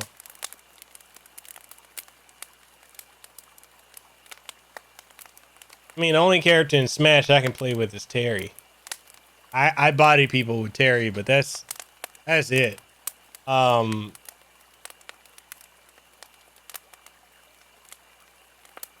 games. I kind of miss playing Street Fighter 5, I'll be honest.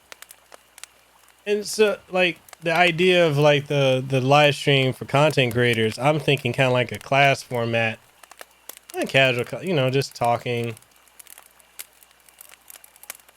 I want to get more views and subs for Fortnite and Minecraft. Ugh.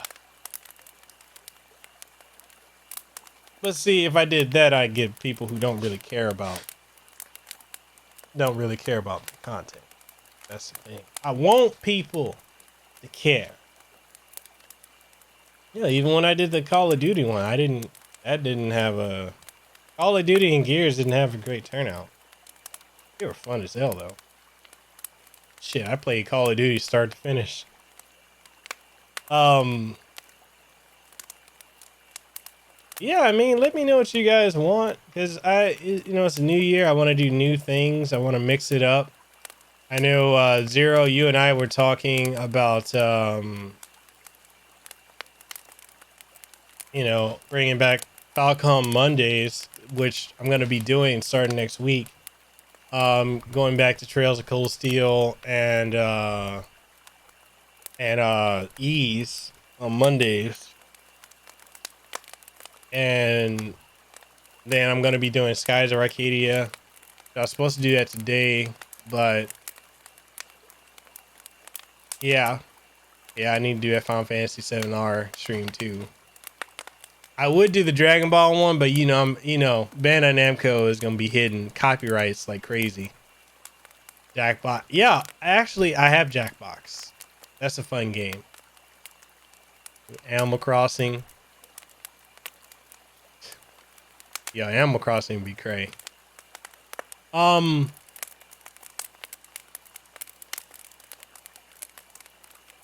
you know, I want to, I just definitely want to make it fun for everyone and just have a good time. Chill, relax, whatever you guys want, we can do. And yeah. So tomorrow, what game is it? see you did Jackbox in the stream before. How'd you like it, Zero? So one of the things, EDF?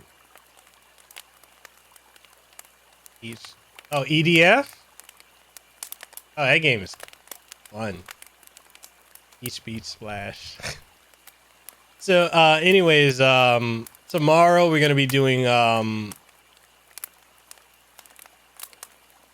Weekend of Evil. I really want to see if we can, I want to see if we can beat, Jill's campaign in one playthrough. Fingers crossed. EDF, you said that would be fun. Jackbox. I mean, would you guys be down for a Jackbox or EDF stream? Like, are these things y'all want me to put in the Discord or y'all want me to put on the channel? You want me to put on the channel community tab, which I do update that for anyone who's watching. I do update the community tab. I also put updates on my Patreon page. Okay, I'll be able to beat it. All right. But yeah, if you guys want, we can continue the conversation either on Discord or DM. And that's another thing too, guys. I do apologize if I haven't been very active in Discord. It's just,